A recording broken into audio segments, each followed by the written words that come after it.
The board previously met in closed session under exception C1, C9, C11, and C21. If I can have a roll call.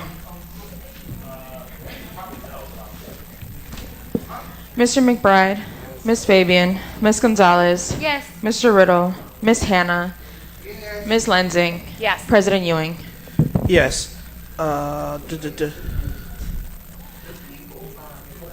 Okay, if we can turn off the AC, and then Mr.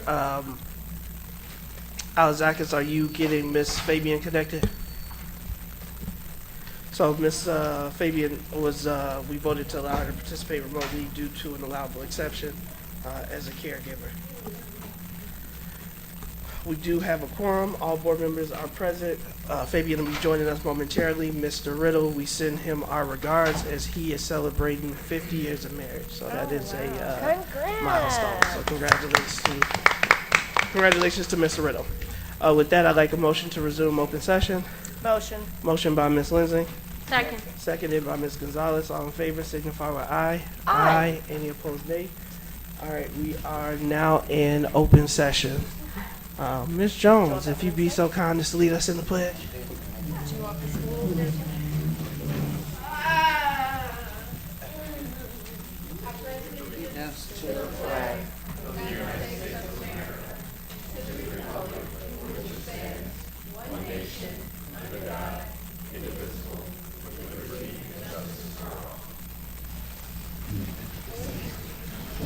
Yes, you'll be joining us.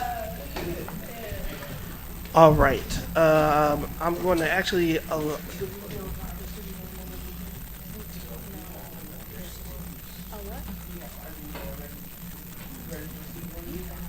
Okay. We're going to start with item 6B, our student board member report.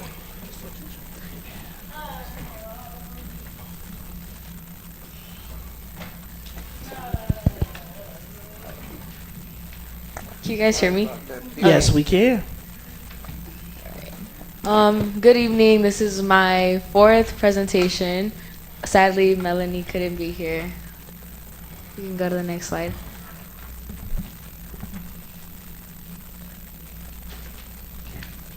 Next slide, please. The overview for this week has been Triumph and Marching Band. Next slide, please. Triumph, well, last week, Thursday, was my first Triumph meeting for orchestra and I guess the music department. What Triumph is it's an honor society that any sophomore through senior, that is in the music department that can join. Some of the things we do in Triumph are like music department cleanups. We help volunteer at any concerts here at Waukegan or like any middle school concerts, and we also do community service and organize music department events. Next slide, please.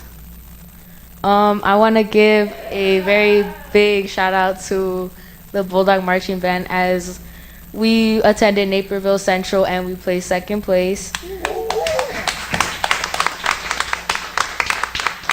And this Sunday, we just placed 1st place at Sandwich Competition. We also left with 3 caption awards, which were Best Percussion, Best Musicality, and Best Visuals.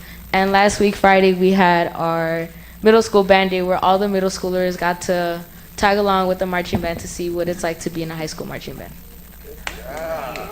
And that's it. Thank you.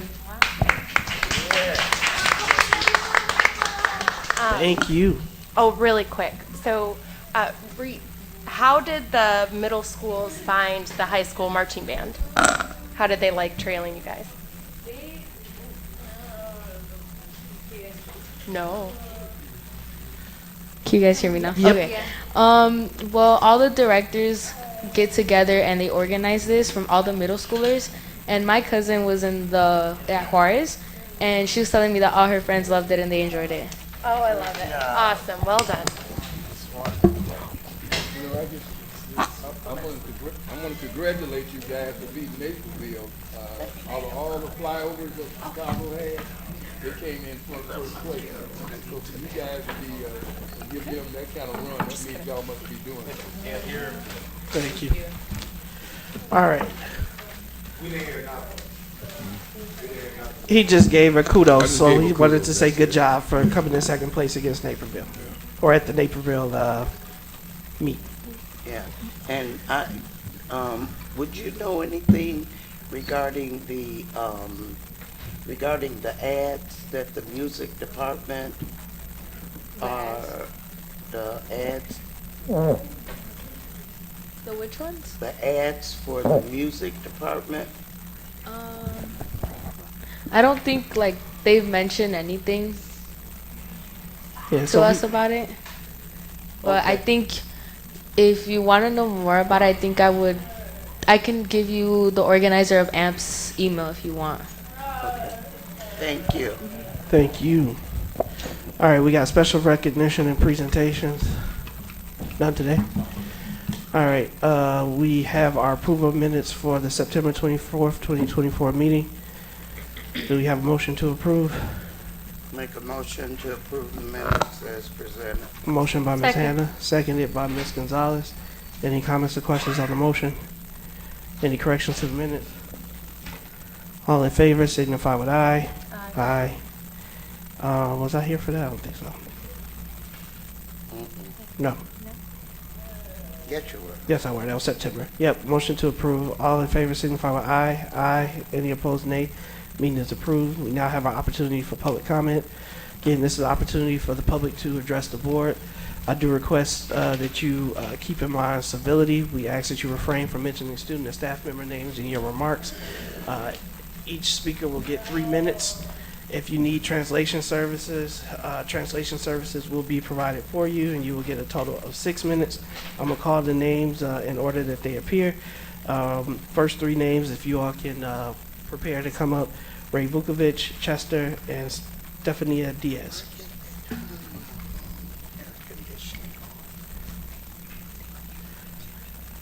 We can get the clock up, Mr. White.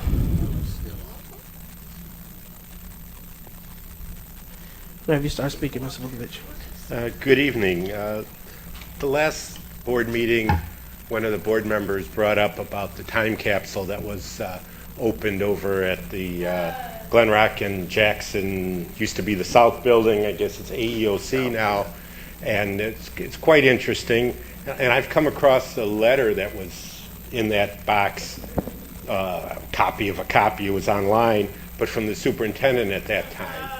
And it's pretty interesting when you look at some of the statistics. You look at the fact that the letterhead, well, first of all, just a little history lesson. That building housed District 60 administrative staff. The first floor of that building. The second floor was business education. The third floor was music. The lower level was home economics. Yep. There was a superintendent, and I believe it was five deputies or administrators. That was administration back at that time. And during passing periods, the superintendent, the business manager, you could see them in the hallway assisting kids and that kind of stuff. You look at, it says in that letter that the budget was in excess of $20 million. You look at inflation over the last 50 years, 20 million would equate to $133 million today. Your budget is $270 million. So you far exceeded inflation. That letter said that there were 1,500 staff. Your report indicates there's over 2,200, plus you have contractors galore that are hired. So it seems like you have a lot of resources, but you really you need to look at some of the things that are out there.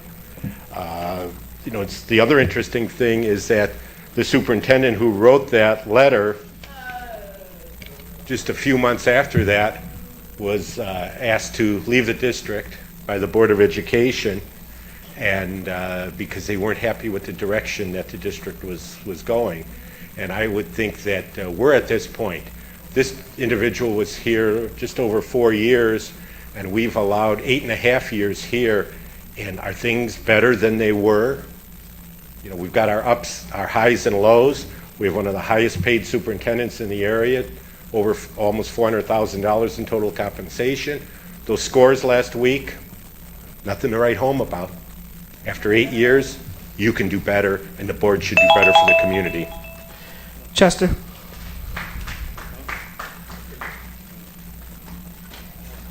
Hey, Superintendent, I was wondering why you got rid of the housing for the children, which was very productive for the children. In fact, I said last week that I have 7 grandchildren that graduated from housing, and they talked to their friends, and they talked about 50 friends and parents. They said that was a good thing. It was learning conducive, and they didn't have to worry about their back being somebody jumping them on the back.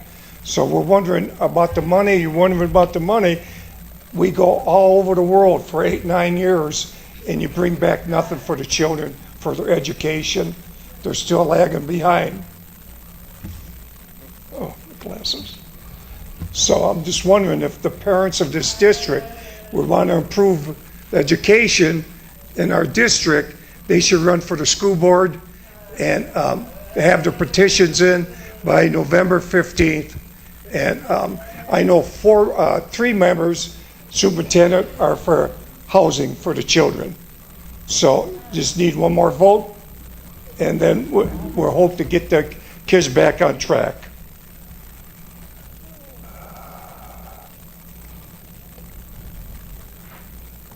That's it.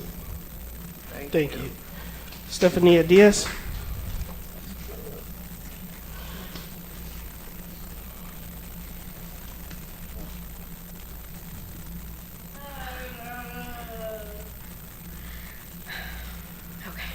Sorry.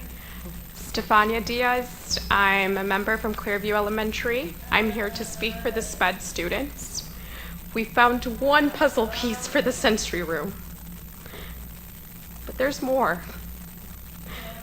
One, I want to speak for the paras, okay? We've had so many new paras come into the SPED classes, and a few of those paras are not trained. They haven't had the experience to work with autistic kids. How fair is it to have my child back home with bruises, scratches, and hearing that they're using the bathroom instead of the sensory room? Going back to the sensory room, on the last IEP meeting I had, it's the teacher that makes a decision for that sensory room break. Please explain to me if it's fair for you all that when the gym teacher is not available, that sensory room opens for 40 minutes. That's the only time they use the sensory room.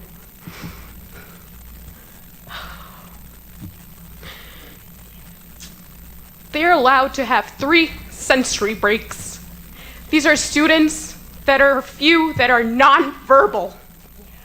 How is the teacher able to make that decision when that sensory room opens?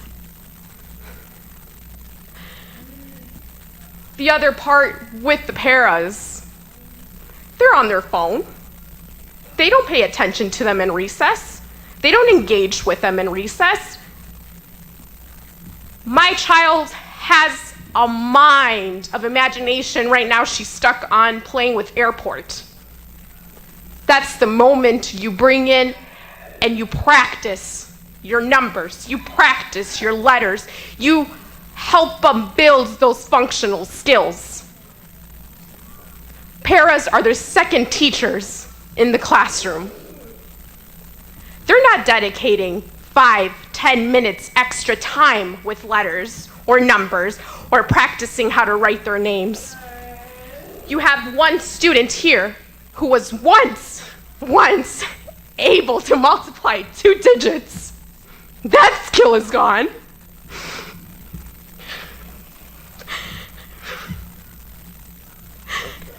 Then you have my child who was once a leader in her classroom in 2nd grade, who would sit and read to her classroom.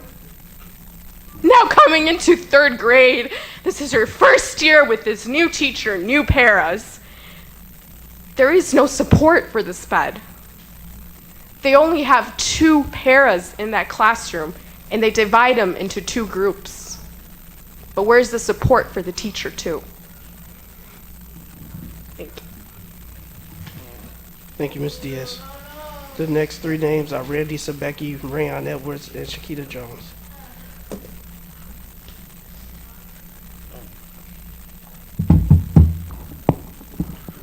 Good evening. First, I'd like to say kudos to the Friday at the high school football game. The band, and that was an awesome experience for those middle school students. My kid attended, he loved it. I wish they do more of that. You know, with basketball games, and that, it keeps those kids motivated going ahead to join that marching band when they get to the high school. So I hope, you know, that program expands and we do it more often, because the high school kids were great to the middle school kids, and that's what we need. You know, that's what they need to look up to. And that came right from my son's mouth. That was really nice. Second thing I want to talk about, we changed 2 of our middle school names, 3-4 years ago now? Why do we still have this banners up in the gyms that say those schools' names? We can't afford, out of the $200-something million budget we have, we can't afford new banners to represent those kids of the schools we changed? Because at Jack Benny, in that gym, it still says Webster and Jefferson on the banners. So those kids ain't even being represented correctly when we change the names. So those banners, and I've brought this up here to this mic twice now, and they still haven't been changed. Next, I want to talk about the letter the superintendent sent out about those scores last week that were presented. Believe me, there is nothing to brag about on those scores. I think the way it was presented is misleading. We need to get rid of all the colors, because if it wasn't green or blue, those kids were not proficient in that area. It doesn't matter if they missed proficiency by 1 point. They still were not proficient according to the data. We should just use red in green. Because that's what's confusing a lot of these parents when they look at that data. When you guys throw the orange in there, you throw the yellow in there. Parents don't understand it. It's either you're proficient or you're not proficient. It's not almost get in there, you're still not proficient. That's what the data is. And what the letter said, it was like we're bragging about a couple points up and down. The attendance was a lot different. We know there's a big decrease in the registration numbers. But 1 or 2 points, that's nothing to brag about. Under this administration, 8.5, 9 years, those scores have not changed at all. They go up 1 or 2 points, the following year they go down 1, 2 points. Then they go up 1, 2 points, then they go down. That's nothing to brag about. That's not changed. And it's time the Board of Education starts holding their 2 employees accountable. And let's start putting the attendance of the administrators, their attendance. We talk about the students' attendance and teachers' attendance. Let's have the administration's attendance. Because we know there's a lot of them missing every day from this building also. Mr. Edwards.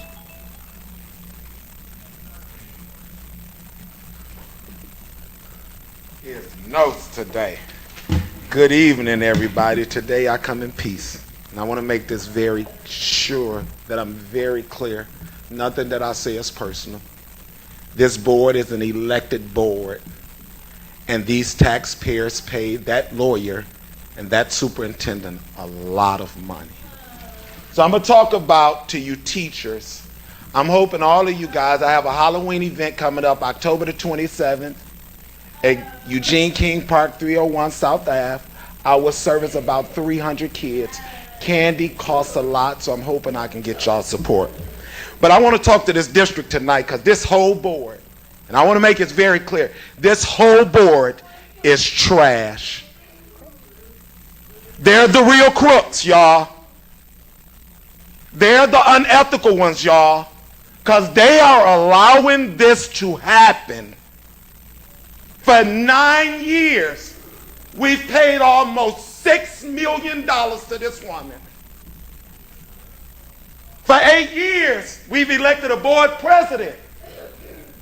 I want to ask the superintendent and the board president tonight with those test scores. I've heard y'all say that if we had more black teachers or more black staff, that our black students would learn something.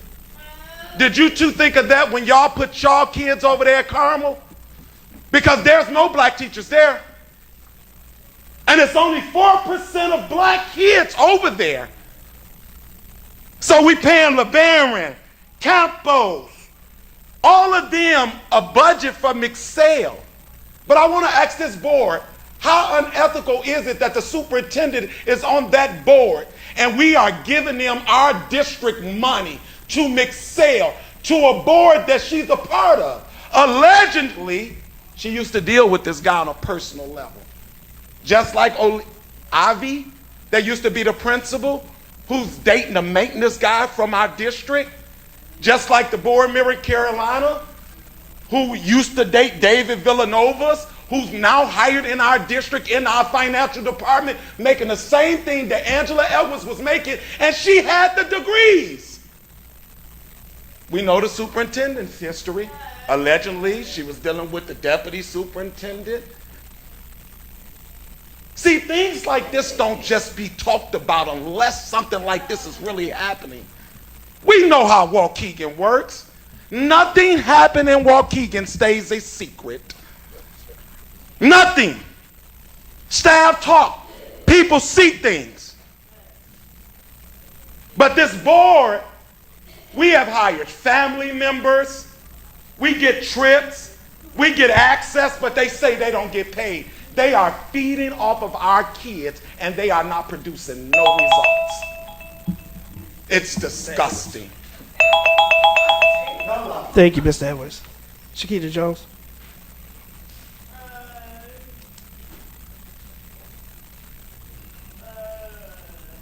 All right. I've come here to speak on 2 different subjects. One, I want to speak on behalf of the athletes and the facilities. I've been coaching here for 6 years now, and I've heard, we're going to get it done, we're going to get it done, we're going to get it done. It's 6 years later, and we still have a deplorable track. You all voted to keep us in the North Suburban Conference with Stevenson and Warren, Lake Forest, all these high-level schools with amazing facilities.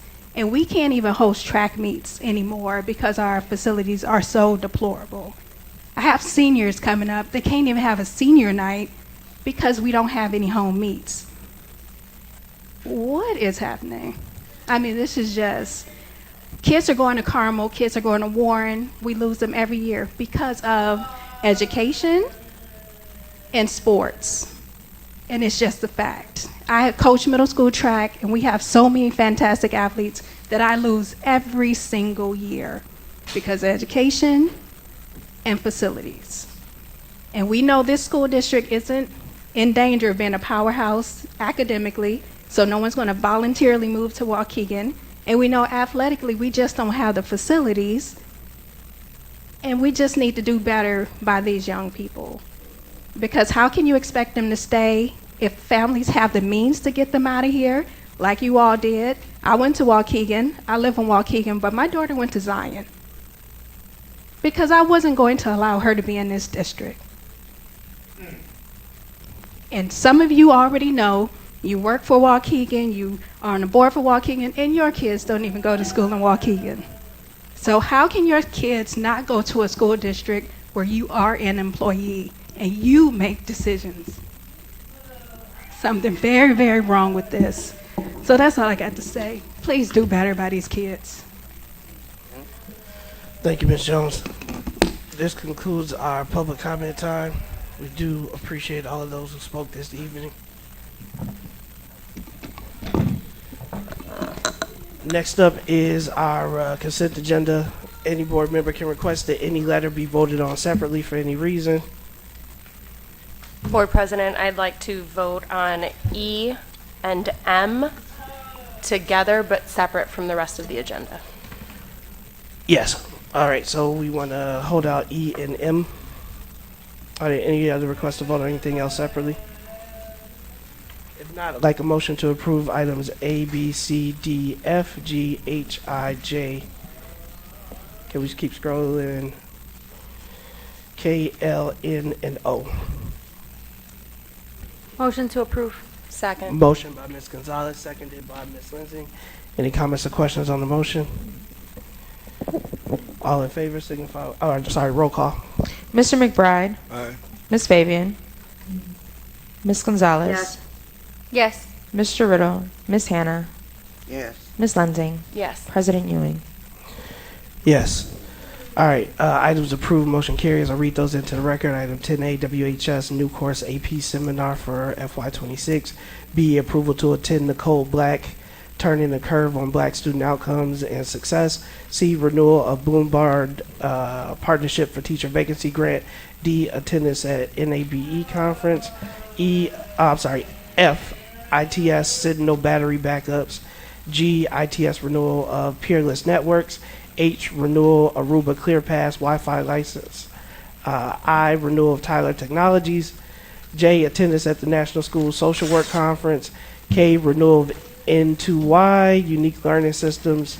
L, approval of Family First Education Services LLC contract. N, Carmen Buckner, Ron Clark PD. And O, La Coseca Dual Language Education PD. And then now we are going to take a motion to approve items E and M. Lee, can you please go to item E?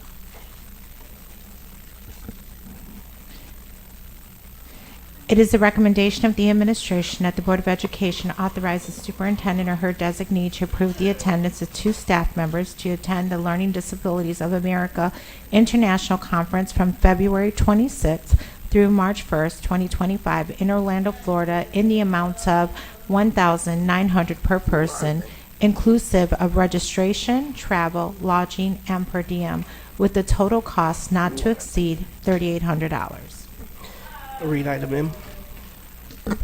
It is the recommendation of the administration that the Board of Education authorize the superintendent or her designee to approve the change of dates for attendance at the Assertive Tech Industry Association to January 28th through February 1st, 2025, which was approved previously at the 9/24/24 board meeting.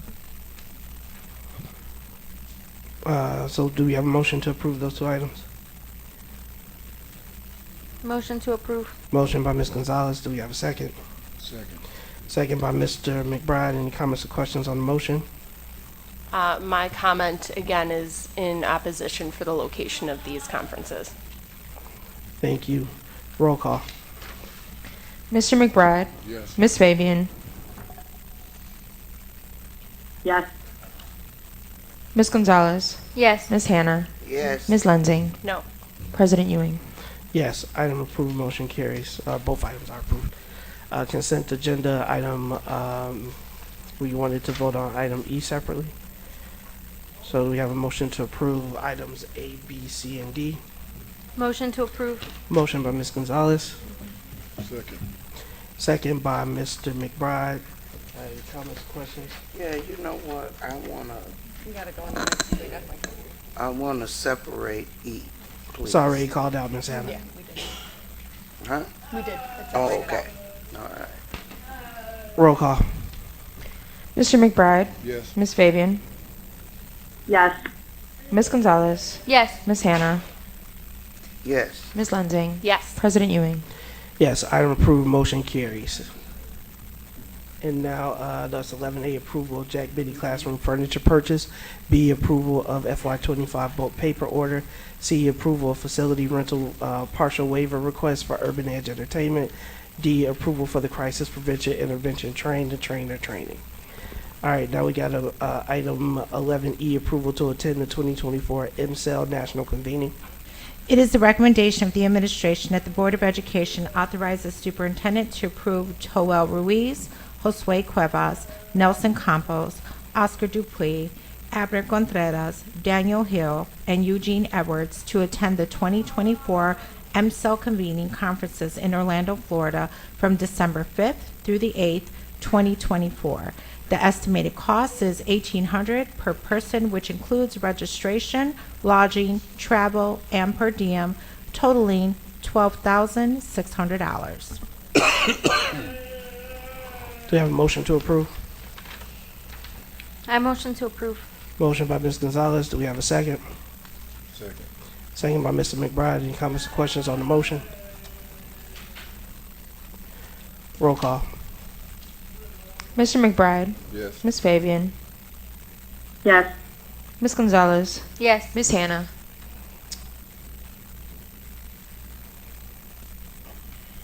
I'm going to say, as I spoke last time, I am wondering where are the other African American men and going to this conference, and I respect the fact that the Hispanic leaders are going, but with the origination of MCEL, I just don't understand why others are not attending.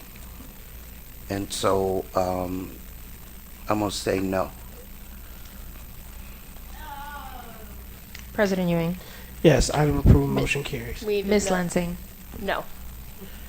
Item approved, motion carries. Thank you. Nothing on the purchases and contracts. We have personnel items.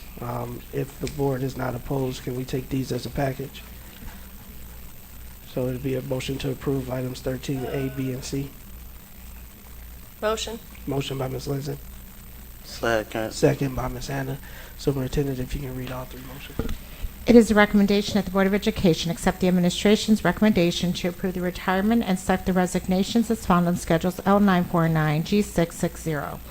It is the recommendation of the administration that the Board of Education approve the attendance of Nicole Session, Jessica Beck, Jaquia Pickens, Nancy Vega, Sarah Antoine Lopez, and National Association for Education of Young Children, NAYCE, from 11/5/24 to 11/9/24 in the amount of $12,090. All right, so we did have It a, is the recommendation of the administration that the Board of Education authorize the superintendent or her designee to approve Kelsey Lamb, teacher, Erica Jacobo, instructional coach, Lindsay Watkins, teacher, to attend the IMPULS Impulse Lesson Study Immersion Program in Tokyo, Japan. The conference dates are November 12th through the 21st, 2024. Estimated cost is $7,000 per person, which includes conference registration fee, travel, lodging, and meals per diem. so we had a motion and a second.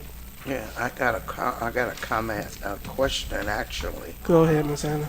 Okay, when we went over this at the student achievement meeting, there were only 2 people, and so can I get a rationale why another one was added? Yes, Ms. Hannah, I could provide the rationale. I do know that the area superintendent is also with us, Dr. Meoni. During my listening tour at Washington Elementary, I'm now having conversations with each individual schools. It came to my understanding that the school did want a 3rd teacher to go, who actually, if I'm stating this wrong, Mr. Siegelak, please correct me, who actually was the pioneer of lesson study at Washington Elementary. The team did not want to burden the district by sending 3. In fairness, I said, since she was the pioneer of lesson study, her name should be on there, and if the school had recommended for the 3 to go and had budgeted, that they should put it on the agenda, and that is why there is an extra teacher on this agenda item. Are these the teachers sitting in? Yes, ma'am. May the 3 teachers please stand up and just say, wave and say hello? Washington Elementary is present. Thank you. And we're going, look, I know I'm very, very, very interested in what you're going to bring back to the district, okay, and for the benefit of the students. My only ask in the agenda item that instead of saying 7,000 per person, we list the total for clarity purposes. So instead of seeing 7,000, I would rather see as a board member 21,000. Yeah, the total number should be on there. I understand it's in the dollar amount, but in the paragraph for recommended action, it's the 7 per person. So my preference is consistency. Noted, Ms. Lindsay. Roll call. Mr. McBride. Yes. Ms. Fabian. Yes. Ms. Gonzalez. Yes. Ms. Hannah. Yes. Ms. Lansing. Yes, and thank you to our almost 30-year paraprofessional for her service to our district. President Ewing. Yes, so those items are approved, items 13, A, B, and C. We are now at our financial report, so we do have a hearing on the adoption of the tax levy for tax year 2024. It is the recommendation of the administration that the Board of Education formally open the required hearing on the adoption of the tax levy for tax year 2024. All in favor signify with aye. Aye. All right, any opposed, nay? Well, I guess I need a motion. We have a motion? Motion. Motion by Ms. Lindsay, seconded by Ms. Gonzalez. All in favor signify with aye. Aye. Any opposed, nay? The hearing is now open. Go ahead, Ms. Pope. Board President, board members, superintendents, community members, and colleagues. We've presented this information previously. It is a requirement that if we were to exceed 5%, that we would have to do a truth and taxation hearing. We're not recommending to the Board of Education that we exceed 5%. However, historically, for transparency's sake, we always follow the truth and taxation procedure. And so that's what we're presenting to you tonight.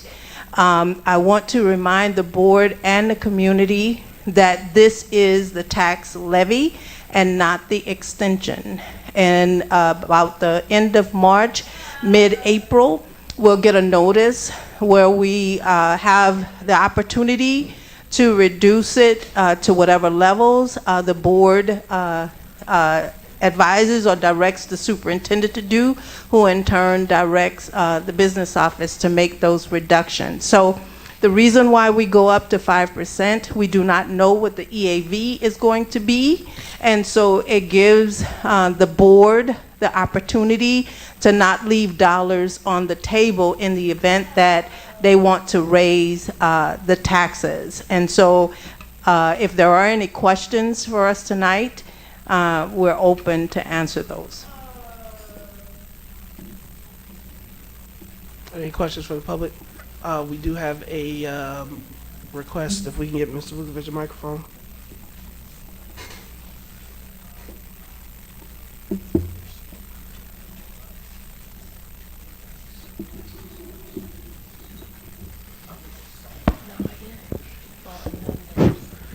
As you consider this request tonight, remember that you've already raised taxes for this coming year when you approved the $30 million bond issue. So, that will be ongoing. That will affect people. Myself personally, I don't mind, but you have people in this community who were enticed to buy a home, their first home, and both people are working 2 jobs to make it work, and any increase in the taxes are going to burden them. On the other hand, people don't mind paying if they see a value for it. If they see scores going up, not salaries of administrators going up, or the number of administrators. Look around this room. How many administrators, not to mention in the room next to us and down the hall where people, they wait to be called on if needed. We have too many administrators in this district, and it's the only way you're ever going to get that budget in line. You're going to have to make some reductions there, not only for the finances, but let teachers teach in the classroom. You've got them coming in with their iPads doing their surveys and up and down, and I know you have to have management, but let the teachers teach, and put some of these administrators back in the classroom. And as far as sending teachers away, I'm glad you're finally doing that. I just hope you have substitute teachers for them. Thank you. I just want to piggyback off that and make a comment. Back when we had houses, one of the reasons why it was said that we were getting rid of the houses because we had too many administrators. It cost the district too much money, and we got rid of a lot of good assistant principals, and we took all of our assistant principals out of the schools for a couple years because the superintendent said we were too administrative top-heavy. We have more administrators in this district currently than when that system was in place, and the salary is almost double of what it was at that time. And looking at these test scores that we just had, what is all that money getting us? Because this test scores ain't going nowhere, and we've been doing this for 9 years now. How much longer are we going to put up with it? And it's up to this board. You only got 2 employees. You guys keep approving everything. Even when stuff's turned down, we bring it back in 2 months and say something else, and then we approve it again.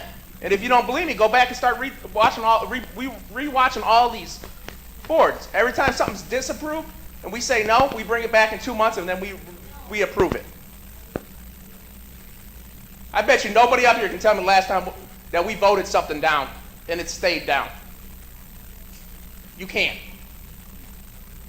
But we all know one thing. Those test scores are down, and they're still down, and they're remaining down.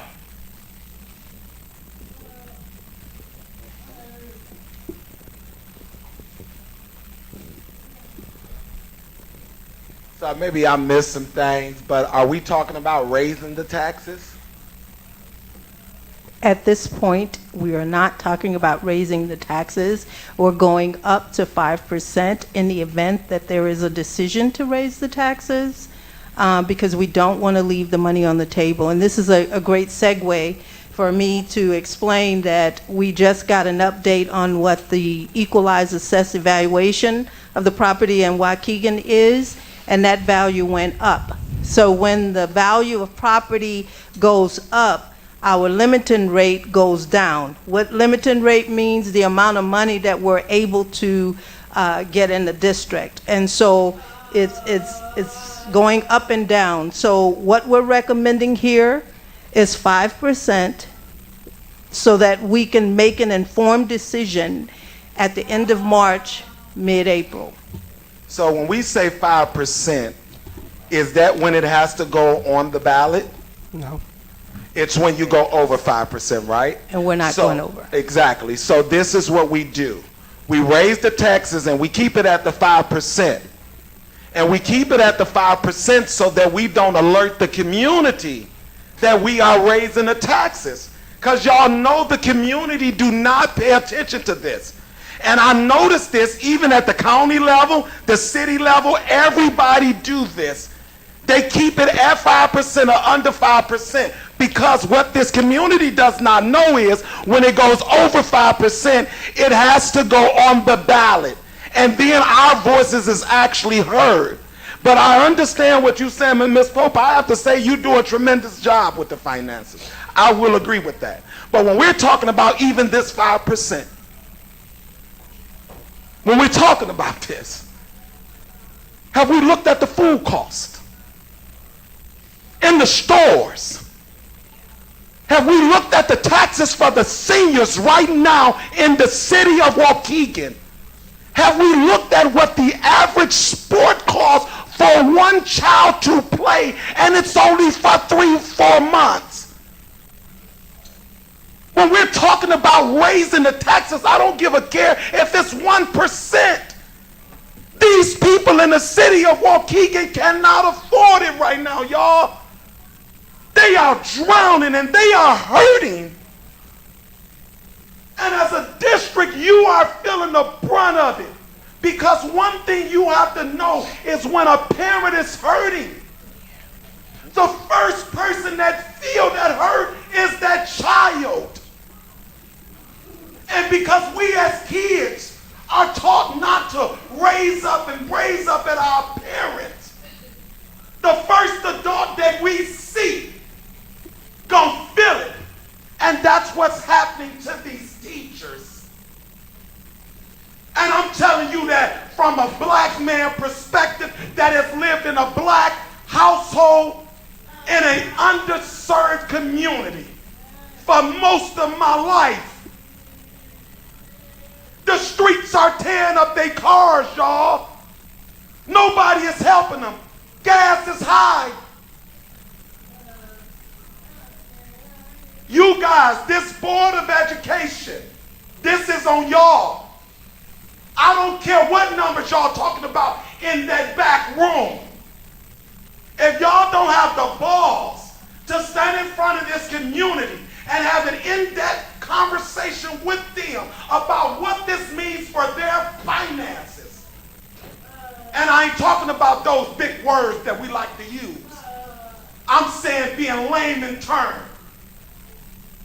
And break it down to them and give them numbers and use some analysis that they can understand. I want you board members, the ones we elected to speak and advocate for us, to do what we elected y'all to do.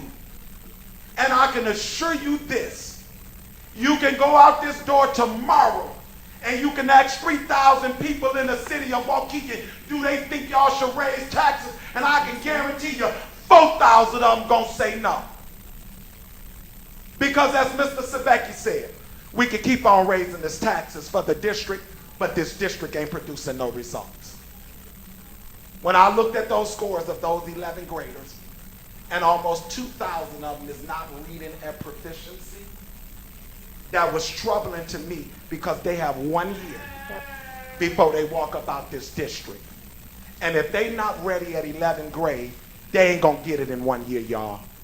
I'm telling y'all, y'all are unleashing a bad thing in this community. And as a young black man who wasn't paid a lot of attention to and didn't have things, I found it in the streets, baby. That's why I went and got it at. That's who taught me. And if you're not teaching them, I can guarantee you that's who's going to teach them kids the streets. I would like to say that the board has voluntarily not raised the taxes for the last 4 or 5 years. And the impact that has had on the district is that the base amount in subsequent years is that same amount. So we're losing about $1 million that year, and it compounds for each of the years. And so not giving ourselves the ability to make that decision at this juncture, I would strongly recommend that we not do that, because that is not the practice across the school business officials across the state. They're levying as high as they can, so that we can keep that money on the table, because there's a lot of things that's uncertain at this moment. And I know that you can substantiate that, Mr. Vukovic. At this moment, it's just too much that we don't know. So I commend the board for the last 4 or 5 years for not raising those taxes. Real quick, and then I'm done. I'm going to be done for the night. Is this on? Well, Ms. Pope, I agree with you. I do commend this board for not raising taxes. But how many raises have we given? How many bonuses have we paid out? How much money have we paid into travel? When you think of all that money that we have spent in the last 4 or 5 years, hell, you shouldn't raise the taxes. Put a no traveling ban up. Because even though they are going for training, when COVID happened, baby, they showed us a new way of living. Everything can be done on Zoom. You could talk to everybody. You can communicate. You can navigate. You can network. I do conferences too. In fact, I just got done with one last week. And after the conference was over and during the conference, I was able to exchange my numbers with 20 people and got invited Sunday to an event with the governor. I didn't have to go nowhere. The conference was in California. I sat at 1509 Hervey and had just the best time. Didn't have to pay for food. We giving out too much money, Miss Pope. We paying the top brass, the top dollars, and the top brass is not producing. So maybe if we put a hold on raises, maybe if we put a no travel ban, maybe if we stop all these unnecessary bonuses, we wouldn't have to raise taxes for another 15 years, ma'am. And that's some facts there.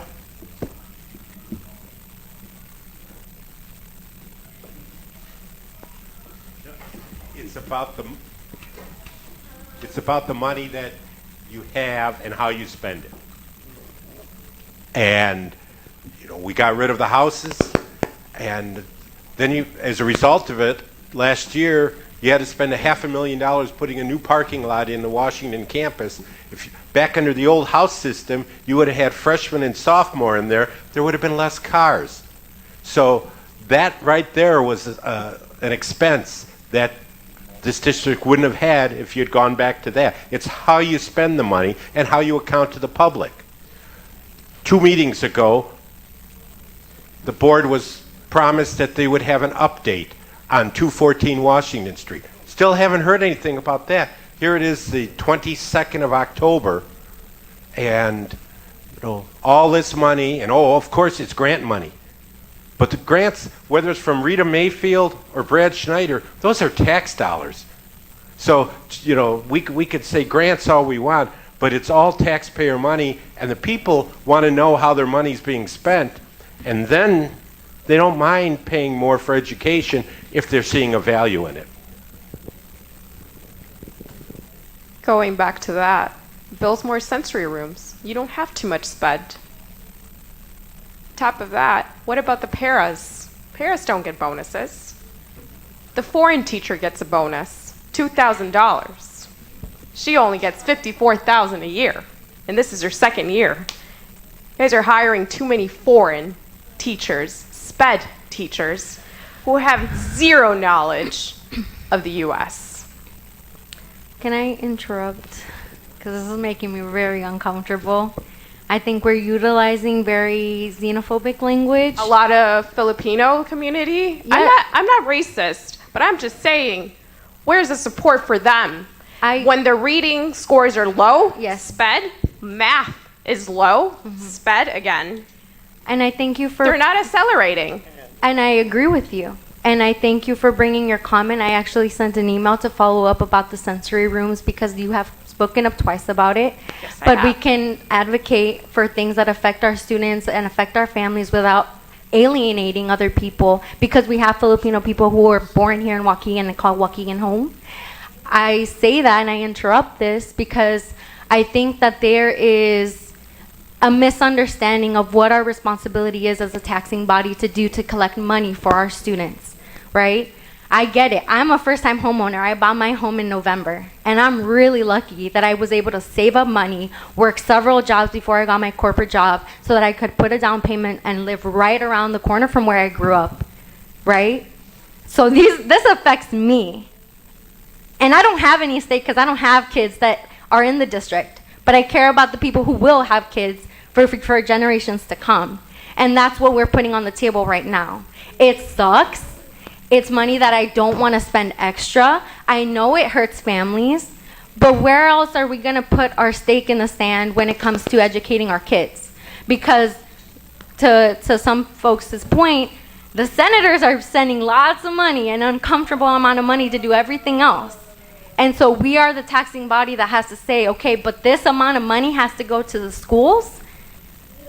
And so this is what we have to consider. But those $7,000 to travel, when they can do the I conference, can speak to that. Zoom. I can speak to that. And I'm glad that this conversation is happening now instead of when the teachers were seated here. I'm in favor of people going to conferences to travel, to learn, to get trained, to do the workshops, because sometimes the licenses that our staff and personnel need, they can't get anywhere else. And that's because those conferences are a business. That's what sucks about it too. It's all an industry. But to say that I'm going to deny 3 teachers the opportunity to go to Tokyo, where Japanese education is like far outpacing U.S. education metrics, those we have to go. $7,000, you can use it in a sensory room or in the basic general ed classroom. Bring in more material. It's you not ask all the students every year to bring school supplies, and my kid goes to a SPED class, and all I've seen is 3 pieces of paper in color. And that doesn't mean that we don't fund both. I think it's about working with the staff personnel at your school to make sure that you have access and what your student needs is accessible, right? So I think we do both. Board president always says that you can't put things in black and white like that. We're never going to fund this because we always want this. That's not how it works. And this conversation is what this is about. This is what our money and priorities should be doing. But if we say we're not going to collect money at all and we're never going to do this and we're always going to leave money on the table, we're never even going to have the options. And that's what Ms. Polk is suggesting. And we've tried to get the alleviation grant or the waiver, Tax relief grant. the tax relief grant, and we've never gotten it. And at the what was it, the But why IASB haven't we gotten it, meeting? Ms. Polk? Because our taxes are low. Right. So if we That's tax right. more, Then we qualify. we would qualify. Yeah. And we've talked to Senator Adrian Johnson, Rita Mayfield, all these people. They know. Yeah, Ms. Lindsay. I have a question, but can you expand more on the tax relief grant just so that families here watching, community, et cetera, have the full context around that before I ask one of my questions? Yes, the tax relief grant is really not competitive, but they give districts an opportunity to not tax their constituents, but rather get the money from the state. But it has to be the top taxpayers in unit school districts that's comparable with us. And so we've always felt like 2, 3, or 10 below that maximum amount. So it's not like we're submitting a grant and we're not writing it, well or anything like that. No, it has nothing to do with that. It has to do with the fact that our taxes are just not as high as similar school districts. And so we don't get that opportunity. So, sorry, Ms. Hannah, in your opinion, if we were to stay under the 5%, whatever the EVA comes out to, do you anticipate we would be able to qualify this next round, or it's hard to say? It's hard to say because we don't know what the other school districts are going to do. Okay. It's hard to say. So it's just tricky to say that that's an option to offer relief when we don't know. But it is. We don't know, but we try. But we try. Yes. We try. We try. And many of those other school districts, they have a very high taxing tax revenue that's in their communities. Yes. And so that's also a factor. Okay. Yes. Please, tell all.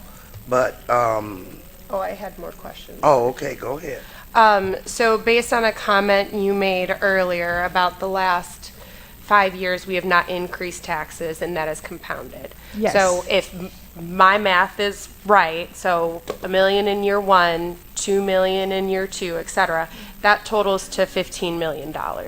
Pretty close that we voluntarily left on the table. I don't want to say lost. Lost, because it was never ours. It was never ours. Right. And I think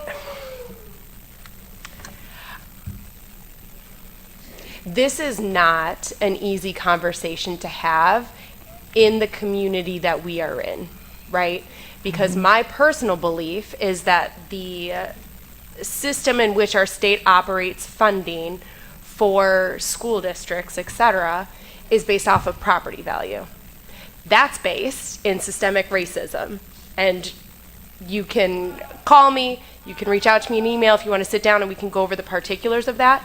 But with redlining and all of the efforts that have been done through the system, we are a low-income community.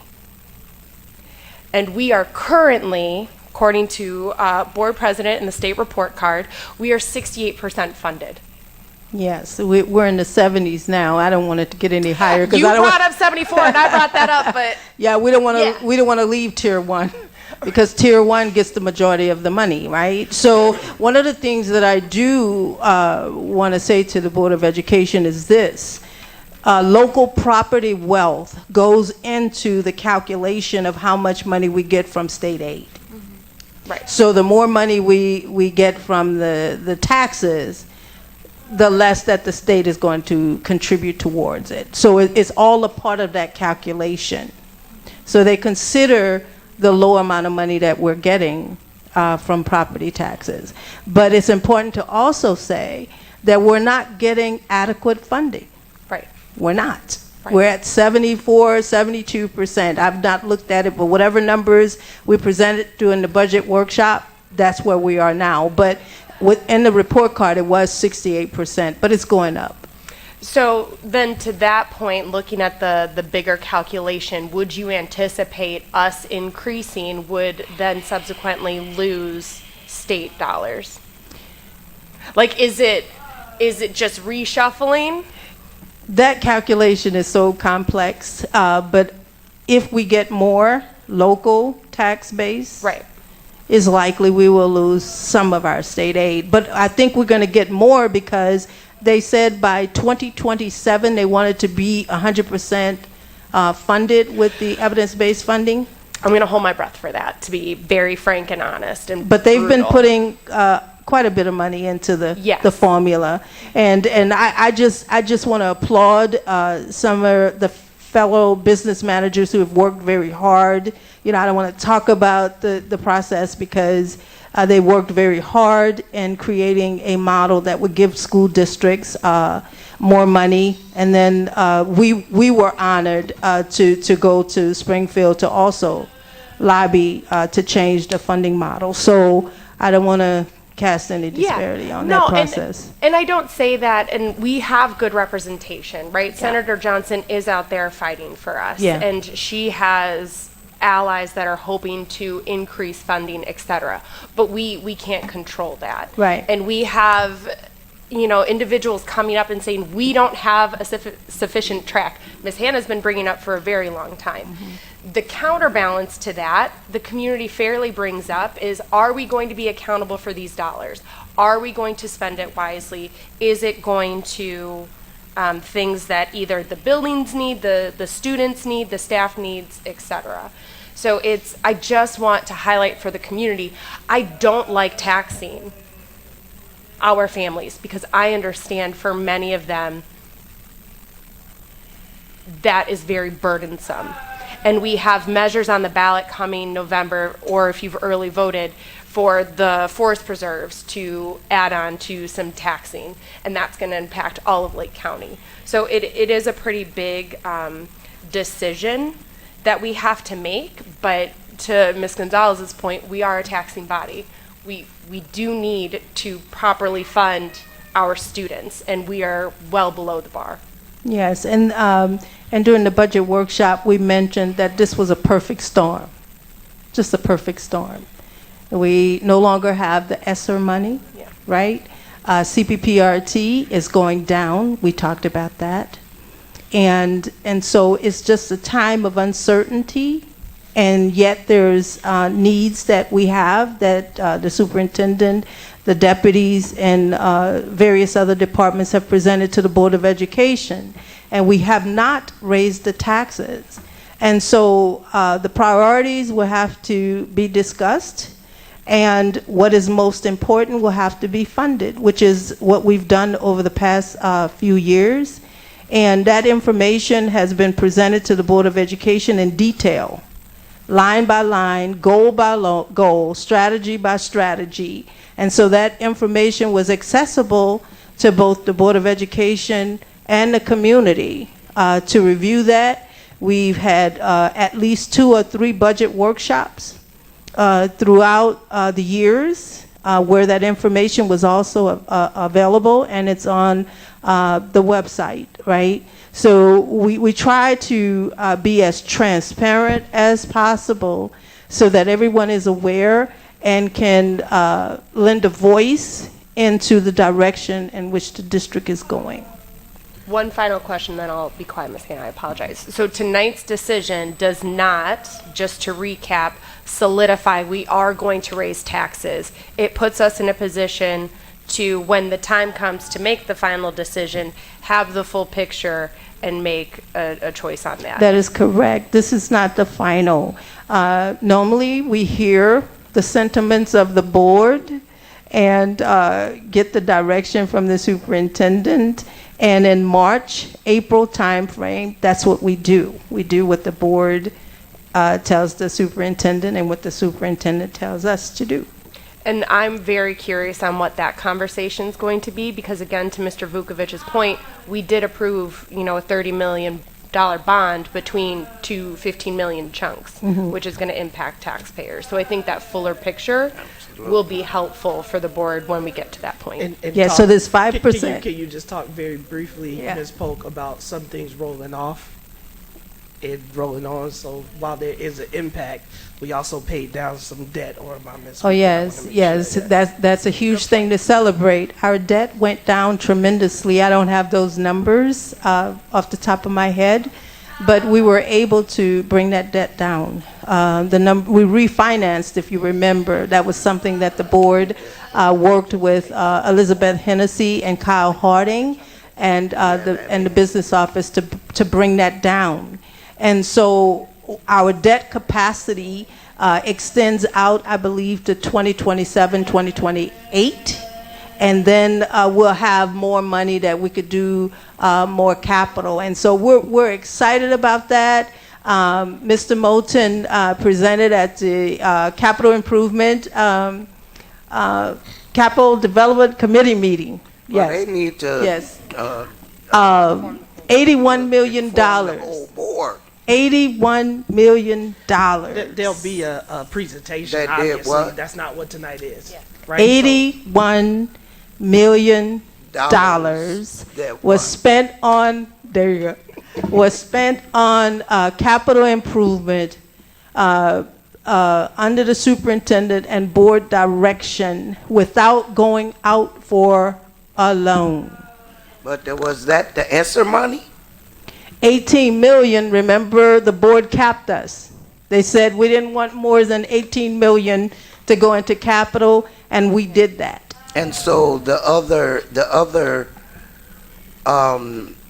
difference between 81 and 18, that came from local money. It came from state aid, CPPRT, and taxes. But it was what the board by resolution agreed to. I think we did two $30 million resolutions to reserve those monies, and that's where it came from. Yeah, okay, so it's my turn to talk. Okay, well, first and foremost, I'm going to say that as it was said earlier, it's not about how much money you have, it's about how you use the money. And I am to hear about the track coach, and we can't do things because of our track. I pleaded for the district to fix our students' athletic facility, to no avail. And we're going out for $30 million bonds, and we're going to be raising taxes. We got $88 million in ESSER money. All total, the 3 ESSER funds that we received, the majority of that money was supposed to go for kids. And they say, I mean, we're being told, community's being told, oh, well, it did go to kids because it went into the classrooms. Well, guess what? You can't tell by the scores. I'm going to be transparent. I'm going to respond to me being called trash as a board, as part of a board, okay? And we have to. I've been talking about it and talking about it and talking about it, saying it up here publicly. We have got to cut spending. Cut spending. Our enrollment is down. We went from over 18,000 students to we are down to 13,000 students. And Ms. Polk, you know that affects the funding that we get from the state, our enrollment. We were safe for a couple years because of COVID, but now that's no longer. So I am sure that, don't know how much, but I know that our funding has went down because of our enrollment. Anyway, it's just that we have got all this money. We've got more money in these past 2, 3, 4 years than we have ever gotten in the 28 years I've been on this board. But I tell you what, I have watched the budgets, I've watched the financial reports. That's why I pass on them, because of all of the spending that's going on.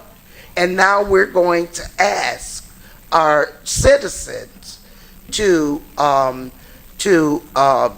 tolerate, accept raising taxes.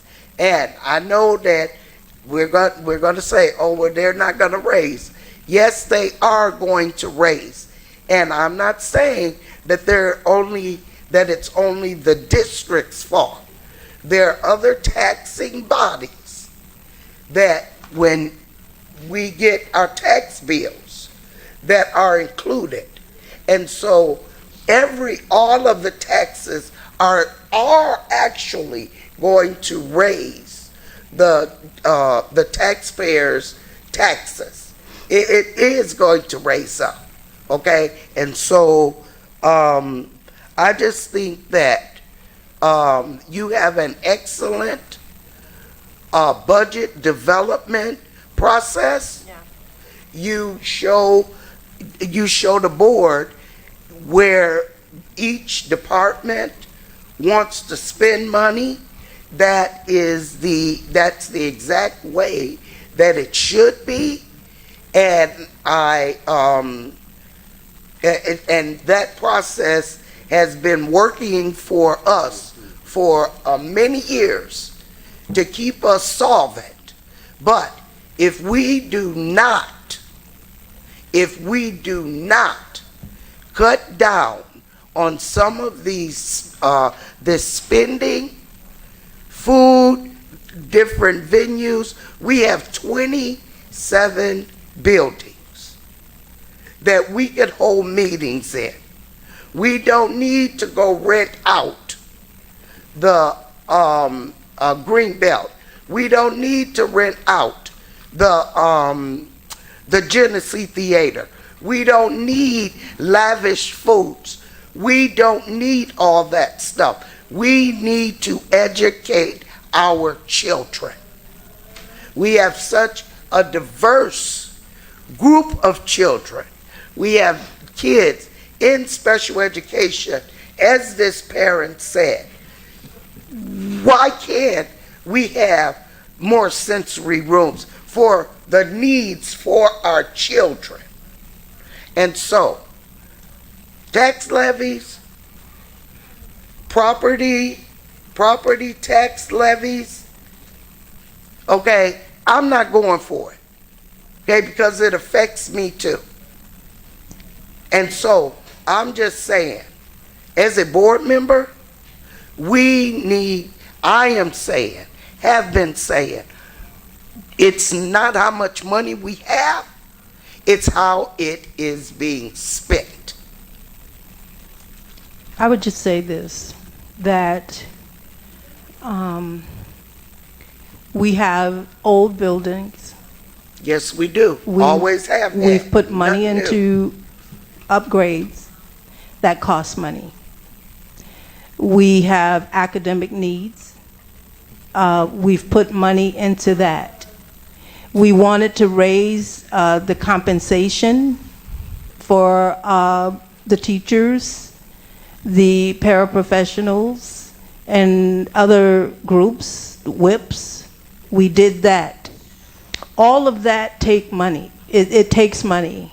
And as I've said over the last few years, even before we came to this point, that whatever the Board of Education prioritizes, we have to keep in mind that this $80 million, $82 million that we've gotten over the last few years was going to go away.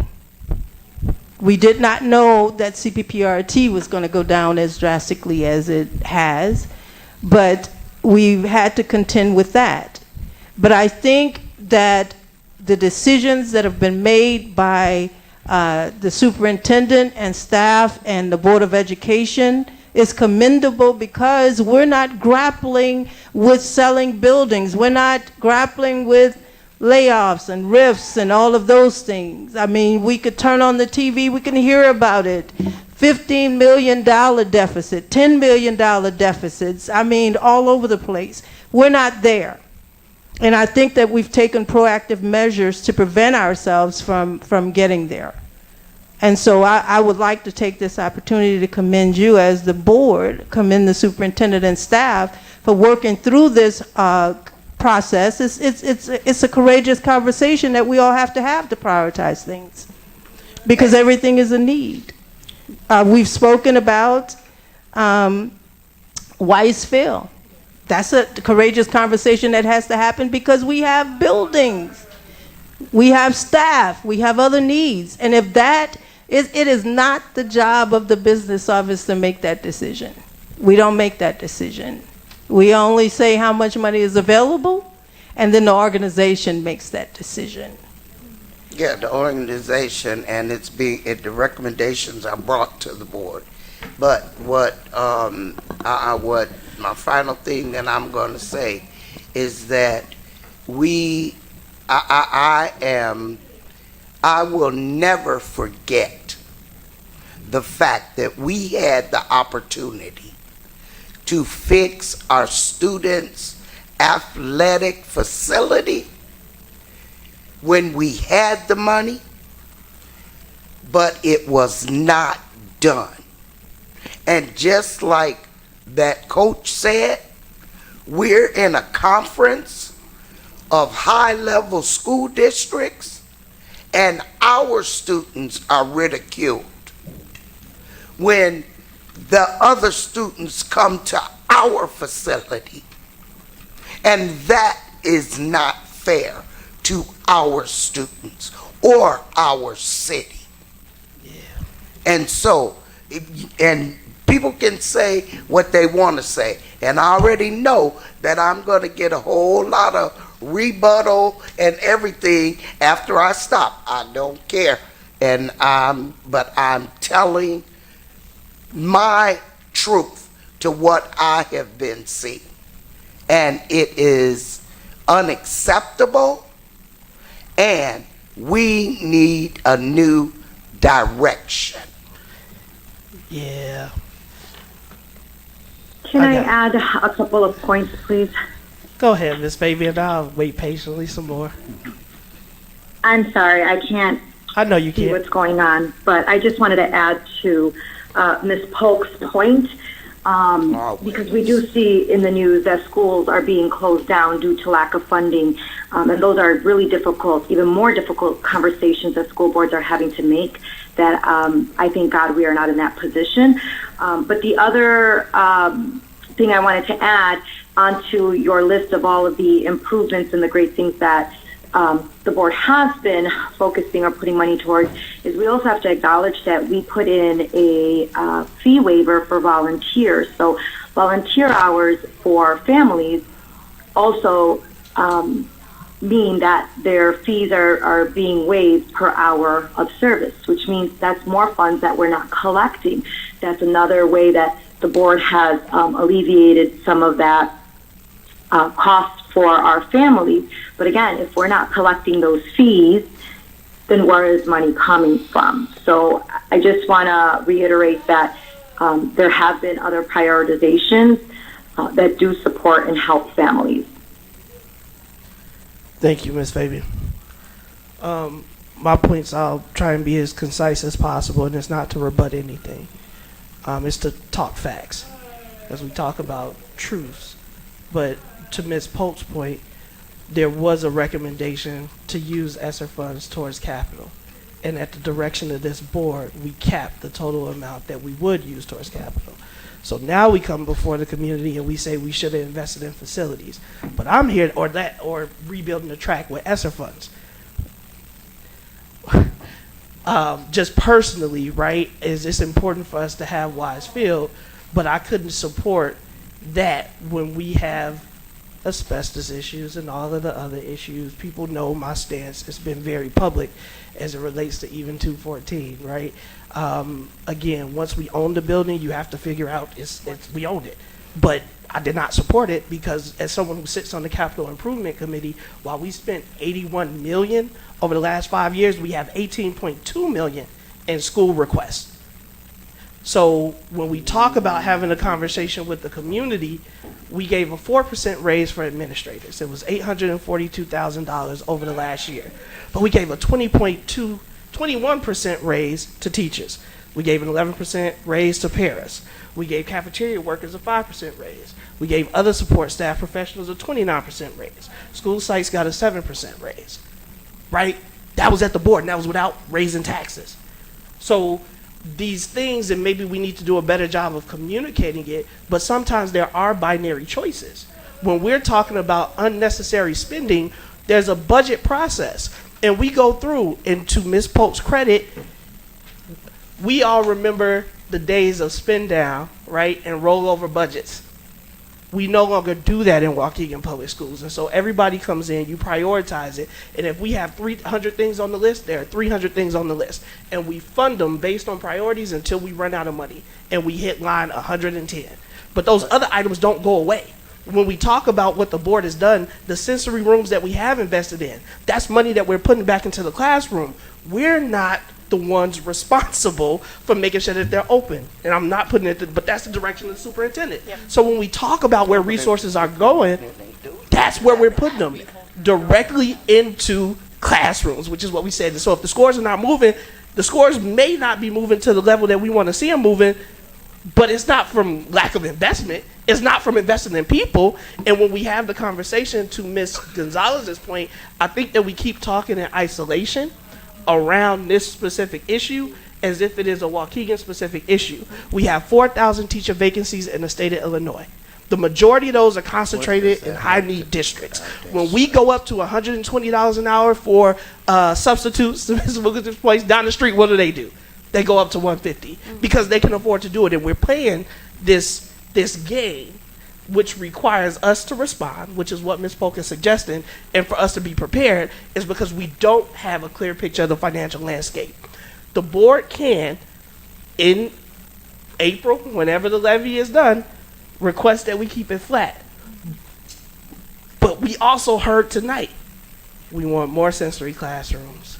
We want more staff members. We want more investment to the Wisefield track. That's $13 million. And so to me, you could have had it done. If it would have been approved for the fast. We say right? We could have had it done, but again, I tell any board member you can, but it requires work. You got to go through the budget. You got to look at that budget. You got to say, I'm going to not allow these things because we're going to take from here. So it's, again, as a politician, as somebody who's not running for re-election, I'm not lying to you. As somebody that has a vested interest in this district who pays taxes, I'm not lying to you because it impacts my bottom line as well. I'm telling you the facts is because the budget, if you don't believe anything else I say, the budget and capital improvement has been my focus on this board is because I understand the investments and what's needed in this district. And I understand them well. I'm in banking and finance. So the reason that I understand Ms. Polk's recommendation is she has to give us options. So I am going to support going up to the levy amount. To Mr. Edwards' point, we still posted in the newspaper. We still held a hearing, which was not what was required. We're still talking about it, which is what more other taxing municipalities are doing, which is our way of being transparent with the community. And we're telling you, we still don't have to do it. But that's the piece is we can't, and I'm going to say it, talk out of both sides of our mouth, is education takes investment. And we have to make a decision what our priorities are. I'm not even saying that we shouldn't, but you guys talk about not to do spending. Cool. We talk about limited travel. I haven't gotten a resolution to limit travel. I haven't gotten a recommendation at all. So we can talk till we blue in the face. But that's what it is. It's talk. A recommendation from who? Any board member. Any one of us. What? Ms. Hannah, you sent me a resolution? But that's the issue, is I just can't do it. But yeah, that's why I say 4% was the raise that we gave administrators, but 21%, 11% for paras, cafeteria workers 5%, support staff 29%, psych 7%, and we got $18.2 million in school requests for capital improvement. 18 million out of 88. No, we've spent 81 million. And even with spending 81 million, we still have 18 million in school-based requests. And that's not even unfunded projects because all of them haven't been priced out. So make the decision, just make it clear-eyed. and bushy-tailed is because, to Ms. Polk's point, you cannot have it all.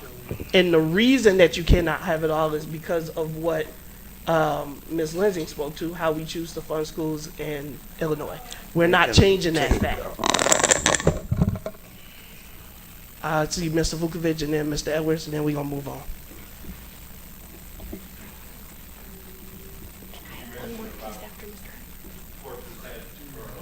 It's not all. Are you talking into it? It was 4%, Ms. Anna. You can go back to board docs and verify. It's 4%.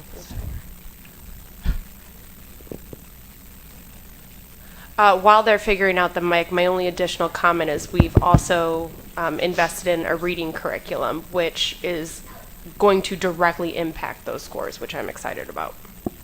Mr. Vukovic. I don't challenge your 4% number for administrators or your 20% for teachers. But let's be realistic that that 20% for teachers was at to a low number, which doesn't put them anywhere near the top.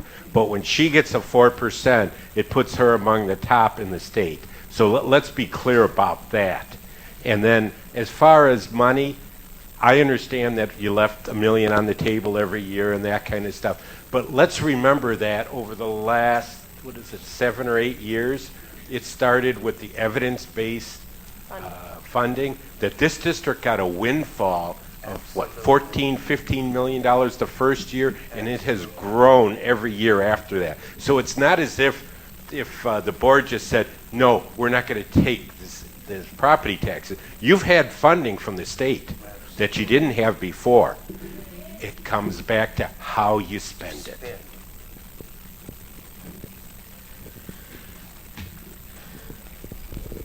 And to your credit, I'm glad you said that, because that's what we have a lot of, right? We get up on this board and we do a whole lot of talking and it don't be no action. Because when we talk about travel, we only talk about it when it's certain ones traveling. We can't do that. State your claim and stop using this board as a way to grandstand. First off, I'm not grandstanding, and I'm talking though, but you're interrupting me, dear. And that's the thing, because we not allowed to do that to y'all. And I get it ruffles a lot of y'all feathers when a lot of y'all being called out.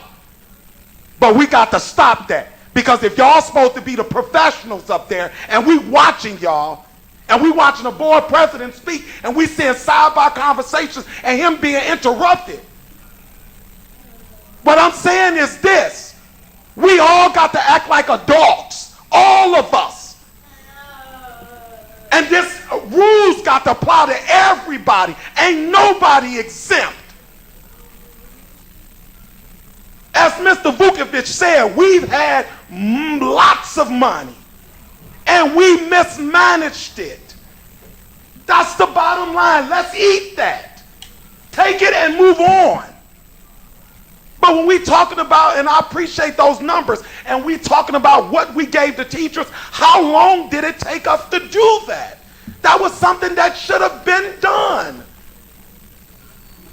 And I get it, and we talking about what we're doing or waiving fees for volunteers. That ain't helping no family. That's what I'm saying. So, Ms. Pope, I appreciate you explaining it the way you did tonight. And I appreciate you guys having these meetings and things that you don't have to do, right? But what I would have liked to see tonight, or what I would have liked to see, is an email should have been sent out to every parent in this district that this was happening tonight, that this was being talked about tonight. And again, it goes to the communication of this district.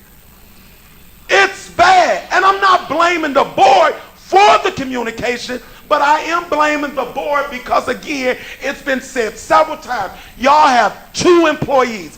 That's it. That's all. 2. Them the only ones y'all got to manage. That's it. Let me finish what I was going to say. It was said that there was never anybody that said anything about it bringing anything forth. I have asked a number of times on this board for a moratorium on professional development. I have done that a number of times. It goes through in one ear and out the other, never acted upon. Correct, because And so the I person have asked that. the person Asked for that. who's responsible for doing that. So you stated it, but the way that we get something done is through a resolution or through getting a concurrence of the board members. That's the work. In the 7 months that I got up on here, come hell or high water, all I'm gonna continue to do is just tell y'all the facts. It's because I'm frustrated too. And so the facts are the facts. You guys can go to the ballot box and adjudicate it there. That's 100% where, I'm not running again. You have an opportunity to replace 4 board members. And so having these arguments week after week, talking in circles to each other, I'm tired. It's because I am doing the work, going to committee meetings, showing up here, talking to y'all. It's my son's 9th birthday, and I'm spending it looking at y'all, which I'm glad I was elected to do. I'm cool with it. But it is frustrating is that the lack of progress that we see is because we spend more time arguing about even simple things like this, which is important that we had this conversation, but this isn't even the real the real vote, right? This is just a procedural piece to give us the opportunity to have a say later. And so I like the opportunity to explain it to the community. I appreciate, like we said, talking about all the things is because what I am proud of is that despite the state having 4,000 vacancies, despite the fact that those are concentrated in black and brown communities, despite the fact that we went up on wages, to Mr. Vukovic's point, they were in the basement, we come up higher, and we know what's going to happen. Everybody down the street will come up on their numbers, right? So we know what's going to happen, but we've lowered our vacancies to 44. It's the lowest it's been, right? That's aggressive. And we can talk about some of our teachers that are coming in that are international teachers. But if I got 4,000 vacancies today, I do not have, and I know, and I'm sorry, I'm looking at Mr. Vukovic because he's right. I know what the counter is. There's a retired workforce of people who we could ask to come back and, but we could come in and alleviate. But again, pensions, all the other things is talk. We don't want to solve the problem. So when I come to a parent, I can't lie to you and say, even if we open a sensory room, I got to have somebody there to staff it. And to your point, if I got 44 vacancies, I would be lying to you to say, tomorrow when you go to school, it's going to be open 24/7. I can't do it. I can't lie to you in that way. We're going to continue to try and make it better and more accessible. One of the things that we did with 214 Washington is trying to create a best center, right? And again, these are all big dreams, but it comes down to money. And until we solve that money problem, we're going to continue to be here. And so that's all I will say is I'm going to support when we get to that point, this 5%. And I'm sorry, Mr. Sabecki, I did say it was the last point. And so I did, and we kept going, and now it's 8:38. Hey, is it brief? Okay. And we can let him have his, and Mr. Sabecki be the final comment on this subject.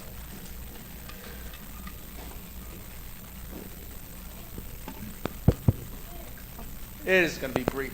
But and I understand all the investments to the district, but we need to manage those investments and take care of those investments. We make these capital improvements, we need to take care of those capital improvements.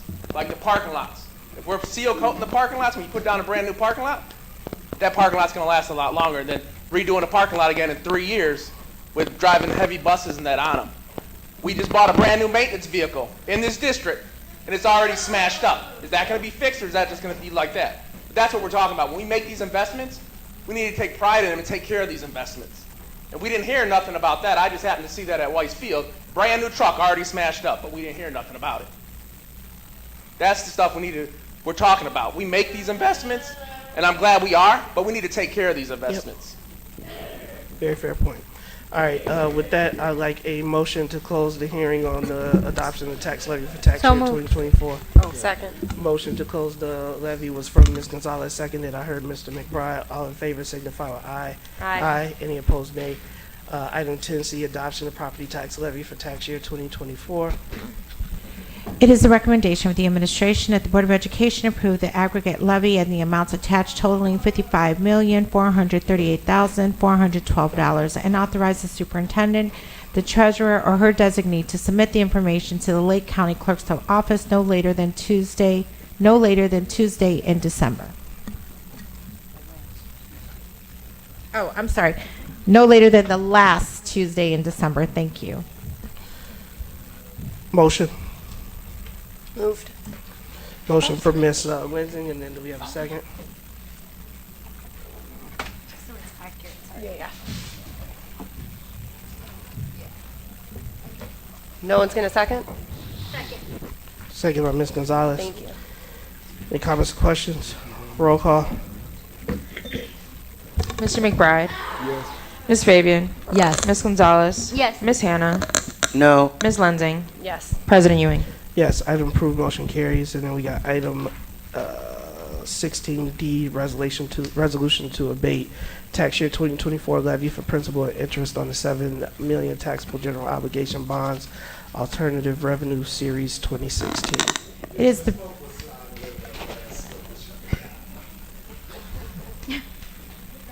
It is the recommendation of the administration that the Board of Education adopt the resolution to abate the levy for tax year 2024 for the principal and interest on the 7 million taxable general obligation bonds, alternate revenue source series 2 2016. So moved. Second. Got a motion by Ms. Gonzalez, seconded was Ms. Fabian. Any comments or questions on the motion? Roll call. Mr. McBride. Yes. Ms. Fabian. Yes. Ms. Gonzalez. Yes. Ms. Hannah. No. Ms. Lensing. Yes. President Ewing. Yes, item approved, motion carries. And then we have item E, the ratification of second processing of October 2024 board bills, manual check request payments, and Old National Bank insurance payments for the period of October 2nd, 2024 through October 15th, 2024. It is the recommendation of the administration that the Board of Education ratify the second October 2024 processing of board bills, manual check request payments, and the Old National Bank insurance payments for the period of October 2nd, 2024 through October 15th, 2024. The accounts payable board payments for the period October 2nd, 2024 through October 15, 2024 total $3,586,922.82. The manual check request payments for the period of October 2nd, 2024 through October 15, 2024 totals $1,220,235.68. The Old National Bank insurance payments for the period of October 2nd, 2024 through October 15, 2024 total $0. Do we have a motion? I motion to approve. Second. Motion by Ms. Gonzalez, seconded by Ms. Lensing. Any comments or questions on the motion? Roll call. Mr. McBride. Yes. Ms. Fabian. Yes. Ms. Gonzalez. Yes. Ms. Hannah. No. Ms. Lensing. Pass. President Ewing. Yes, item approved, motion carries. All right, with that, I'm gonna call for a quick recess as we have a presentation. And so if we can take 5 minutes and then meet back here.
ahead if I can get a roll call. Mr. McBride. Ms. Fabian. Ms. Gonzalez. Ms. Hannah. Ms. Lensing. Yes. President Ewing. Yes, so we do have a quorum present. Now I'd like a motion to resume open session. Move. Motion by Ms. Second. Lansing, seconded by Ms. Fabian. All in favor signify with aye. Aye. Any opposed, nay? All right, we are now in open session. Committee reports, just a brief one. As I mentioned, we met for capital improvement. I know PTEC also had a meeting. Other meetings are being scheduled, so make sure you guys are watching your calendars. And for the sake of time, I know we still have a couple meetings of capital improvement before we present recommendations to the board. Delius report, Ms. Hannah? Just that November's approaching fast, and we have our triple Y coming up. Awesome. And they we have also the list have the list of. That you have to vote on? This is the. Yes, did you I get got. this one? But I didn't get any kind of recommendations or anything yet. But I think everyone received the resolution report, and if there's anything specific in there that you all want me to vote on, then you guys let me know, and I will do the will of the board. Yeah. You got it. Yes. All right, Everybody, hopefully everybody got it right. Perfect. Superintendent's report. And Ms. Gonzalez is rejoining the meeting. No worries. Good evening, everyone. Thank you for joining this evening. Tonight, we will be having a presentation on our high school transformation plan. As I stated when we first came in, there's many iterations to how we seen this high school rolling out, and one was definitely based off the premises of pathways, which includes some of the IB work that we've been doing at our elementary and middle school, along with JROTC, our HVAC program, and a number of other programs that will be coming online. So at this time, I'd like to turn it over to our two high school principals, Mr. Hamilton and Mr. Hill. Thank you for joining us this evening. Good evening, everyone. Good evening. Good evening. Thank you. Good evening. Good evening to everyone. So I'm here tonight. My name is Daniel Hill. I'm the co-principal at Waukegan High School here with my colleague, Eric Hamilton. And we're here to, next slide, please. We have two agenda items tonight. We want to provide a high-level review of the current high school transformation plan, as well as discuss the next phase of high school transformation. And on the next slide, we're going to do that by discussing our past, giving a brief overview of where we've been, and then talking about where we are currently, and then discuss future plans. So, as you all may recall, 2 years prior to this current high school transformation plan, the high school team at the time, we started doing the research on basically trying to answer the question, what does it have to take, or what will it take to improve our high school? The team at the time, we dove into research and really did an analysis of where the high school was currently. And some of the things that we found during that analysis and deep dive was we had some inconsistent practices from classroom to classroom. We had limited rituals and experience and expectations for staff and student between our three buildings. There was a variety of things that were expected of staff that weren't consistent. We had low school spirit and limited student engagement. There was a lack of participation relative to our size for our students in clubs, extracurricular activities, and our athletic events. We oftentimes have smaller teams compared to schools that are the same size or sometimes smaller. We had lack of consistent post-secondary framework. We had limited access to interventions for all students, and then limited content-specific leadership during the high school at that time. And so the team at the time, again, we dove into the research. You know, as we look at what it takes to improve a school, there are already bodies of research out there that have done this work. One example being the 5 Essentials, would outline 5 key areas for school improvement. We looked at that body of research and the different areas of transformation that were needed. On the next slide, we also looked at various frameworks for how to do the work that we're trying to do. Looking at our MTSS work and some of the things that were there with problem-solving work and systems and supports, structures, and building capacity of our team, was all part of the research that we looked into. We did a variety of book studies, and all this information was presented to the board back at that time. And some of our findings, again, at a very high level, when we did the work of researching what it was going to take to improve our school, we found the following things. The number one, and these are things that we had to ground ourselves as we went into the plan so that we're all on the same page about what it's going to take to improve the high school. Number one is there are no quick fixes. The research is very clear on this, is that what got us here to this point, wherever we were at that time, we weren't going to be able to change it overnight. We had to have consistent practices and a long-term approach to how we're going to transform the high school. We also understood in our findings that the best place to address the diverse learning needs was doing that, what we call Tier 1, the universal practices, making sure that all of our students receive high-quality teaching and learning. Which leads to our next point, is that there's no substitute for that.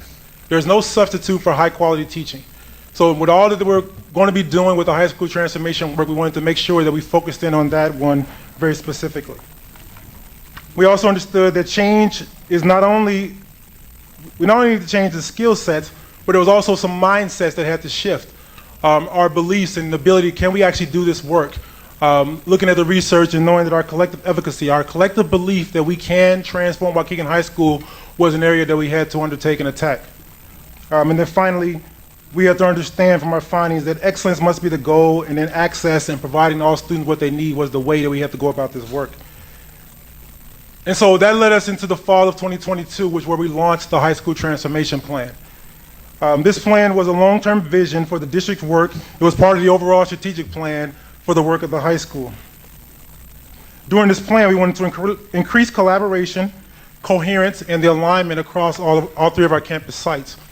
We understood that Brookside, Washington, and AOEC were all part of one high school, but we have 3 different campus sites, so we had to do a lot of work to improve the coherence and collaboration there. We wanted a commitment to consistent school improvement efforts that focused on high-quality instruction in every classroom every day. This is our goal and the vision for this current transformation plan, is that in every classroom, we want to end the predictability. We want to know that in every classroom, students are going to have a high-quality experience. And when we're talking about classroom or instruction, we're not just talking about the classrooms per se, but any interaction with students is an opportunity to teach. And so we want to provide high quality in all those different interactions with students. We also want to improve just the overall performance of the high school. And so that led us into the 5 pillars, which is what our current plan is based upon.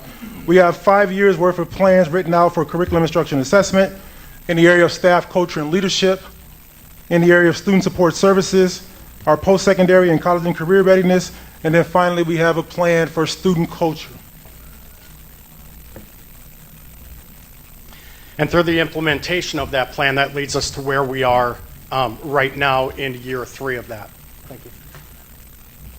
And so what we know is that we've used the house analogy with our staff, that we can't start with the roof. We have to start with a solid foundation, and we have to make connections from each step to the next, that we're building off of our experiences, building off of the work that we're doing, that we cannot start to run until we learn how to crawl, then walk. So we are making those connections deliberately.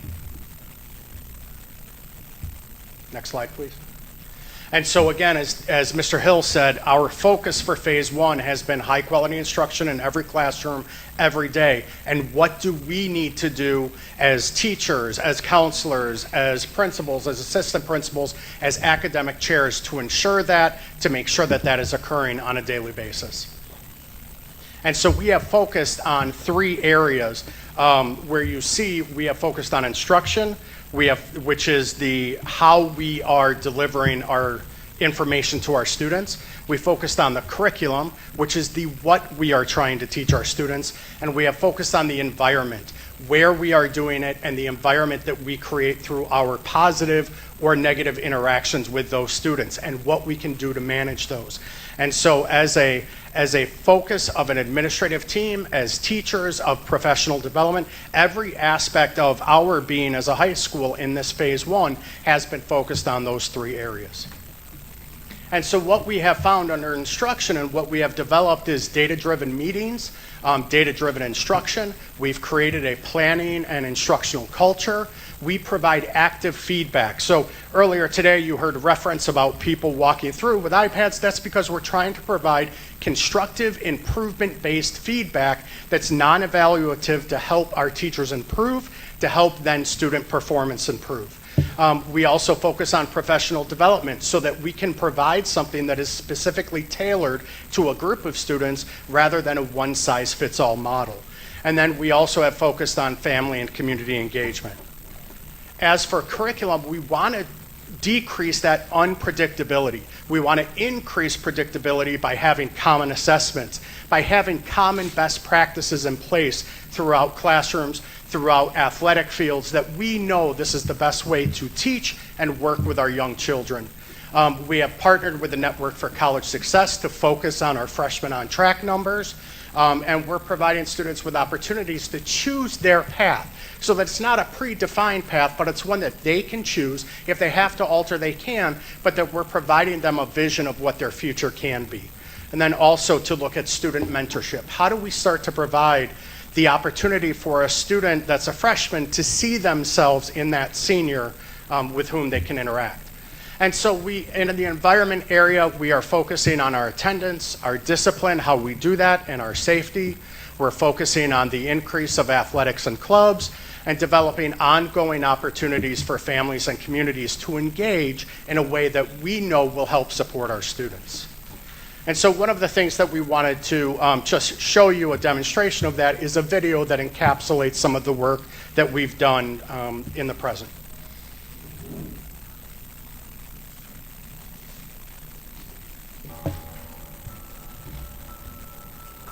Waukegan High School developed a 5-year transformation plan through a collaborative process involving input from students, staff, parents, district departments, and the broader community.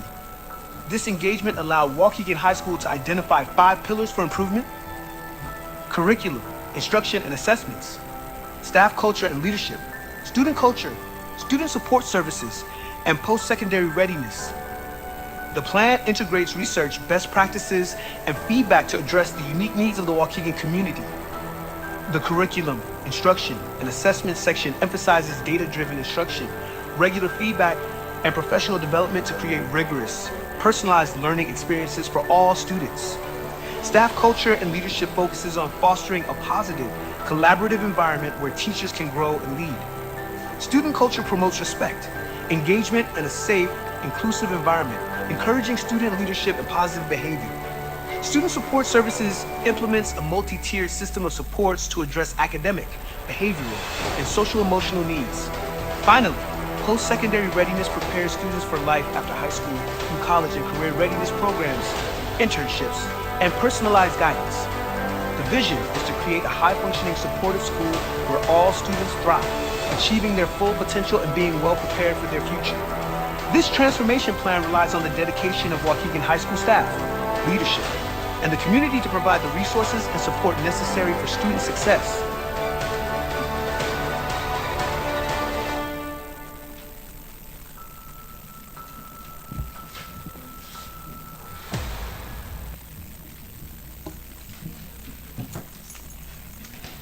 And as we get the presentation back up, just want to remind everyone, we're here tonight. We just finished up quarter 1 of our 3rd year of this 5-year plan. So we're right smack in the middle of the plan. And again, with that focus of providing high quality instruction in every classroom every day. Next slide, please. And so why are we here tonight? In addition to providing a high level overview, and knowing that this current plan, phase 1, is going through 2027, again, where our mission is to provide that high quality in every classroom every day. When we looked at and analyzed the high school, that was a variable that we said we know we can control. One thing that, we had a lot of conversations about different things going on with the high school, but the area that we wanted to focus in on very relentlessly was to provide the quality of what we're doing in our interaction with students every single day.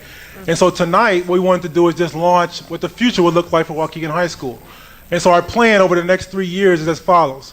We want to take some time this year to do the research, start getting stakeholder input about what's next for Waukegan High School. Because I mentioned before, we didn't just write this plan the year prior to implementing it. We took 2 years prior to learn, do the research.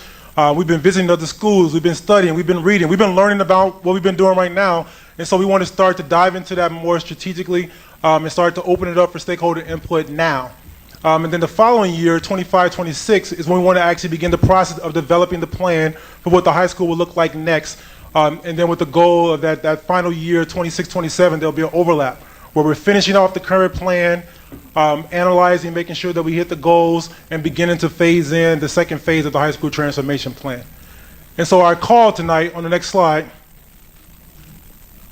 our call to action, and one of the main reasons, excuse me, clear my throat, I'm not crying. Our call to action, one of the main reasons we're here tonight, is we want you all to join us as we begin to develop the implementation of phase 2 of the high school plan.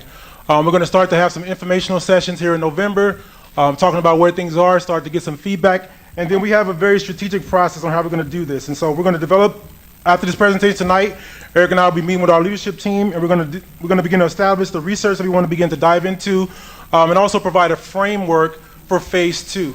There are some things that we have to get into that are mandated by the state. We want to consider all those things that we have to do, what is some information coming from the board, from the superintendent and the cabinet, and then begin to research what will it take, again, to improve Waukegan High School and what's the next phase going to look like.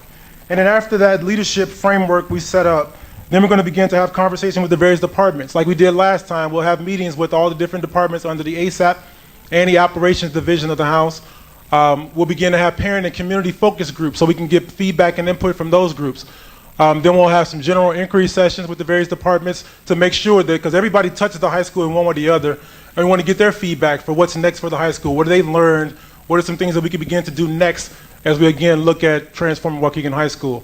We'll have student focus groups, looking at our various student groups that we already have in existence, principal advisory groups, we have student councils, and already groups and clubs that exist, and we want to begin to get their input, and we've been hearing from them already along the way, and then we'll have those staff focus groups as well. And so our plan right now is to get all of our stakeholders on board so we can begin to plan out the next phase of the high school while we're executing this current plan. And that's our last slide for today. Again, the goal was to have a high-level overview, and now we'll open it up for any questions.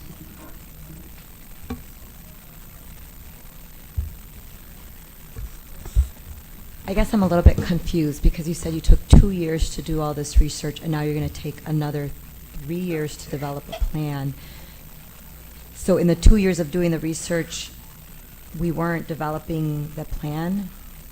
I just feel like that's a whole graduating class, 5 years, right? Like, I feel like this is an urgent topic, and it's something that we've been hearing about a lot.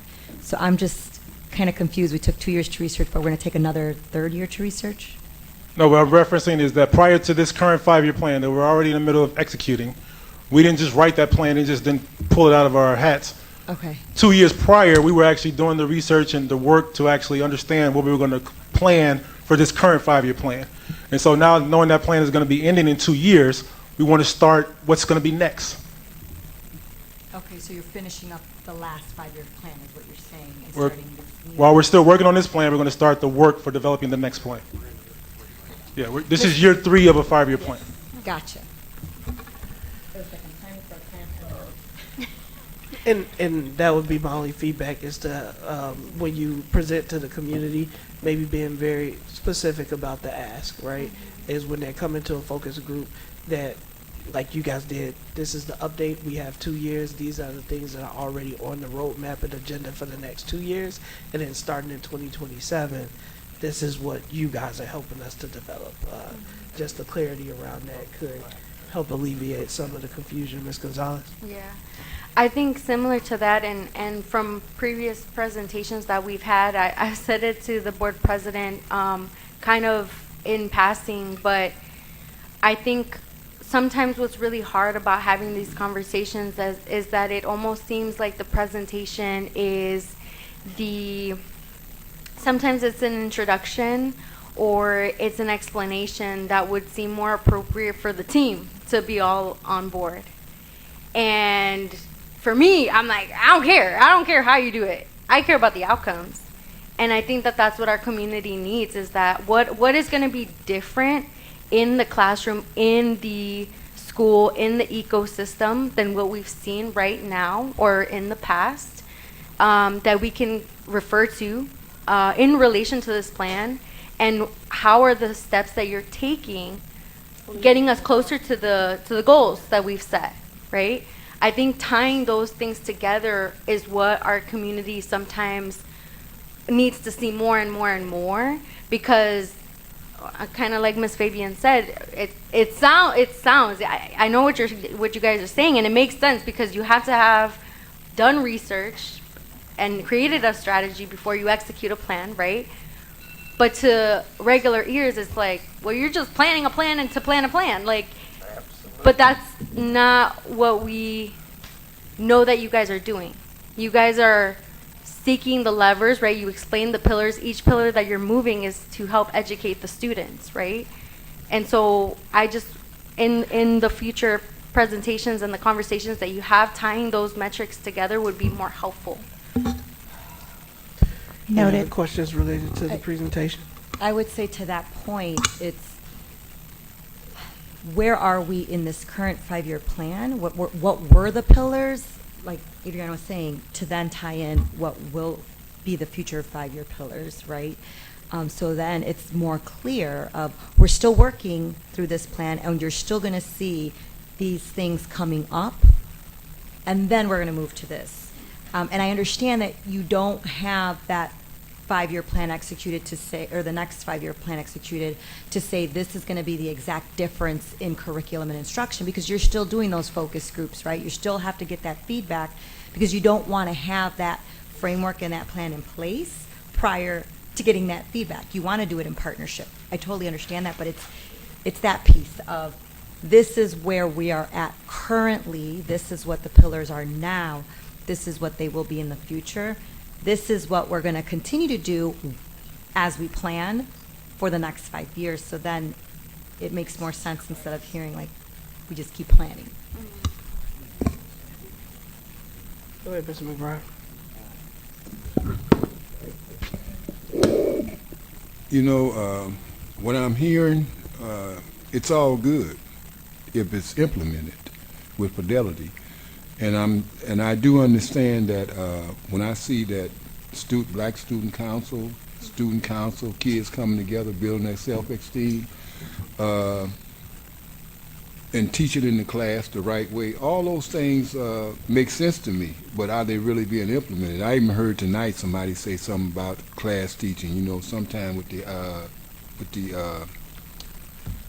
not iPads, but the Chromebooks, yeah. And if that person in the classroom don't have the charisma to be able to implement the information that you're sharing, the intent will not serve the outcome. And that's what I'm hearing, and I'm saying that everything that I just got done reviewing in your presentation is on point. But even with the community involvement, you know, that's great. I mean, I myself think that we ought to have more community presentations in terms of meeting the public where we don't, you know. So all those things makes a difference when you're trying to come up with a positive outcome for the kid in the classroom. Thank you, though, for the presentation. Like I say, it's all about making sure that what's being said is implemented. Just one last question about who created the video. Was that our students that created that, or was it staff? It was a former Waukegan High School student. Thank you. My only ones is I know it was high level and the hour is late, but I know superintendent, and one of the things that we've talked about and what I even heard from Ms. Gonzalez is just more of the statistics, right? So I know we had a transition over at the high school with new leadership, so thank you, welcome. I know you've been with us, but now you're over at Brookside. So even just updating the community on where we stand as it relates, like we kind of see high level attendance.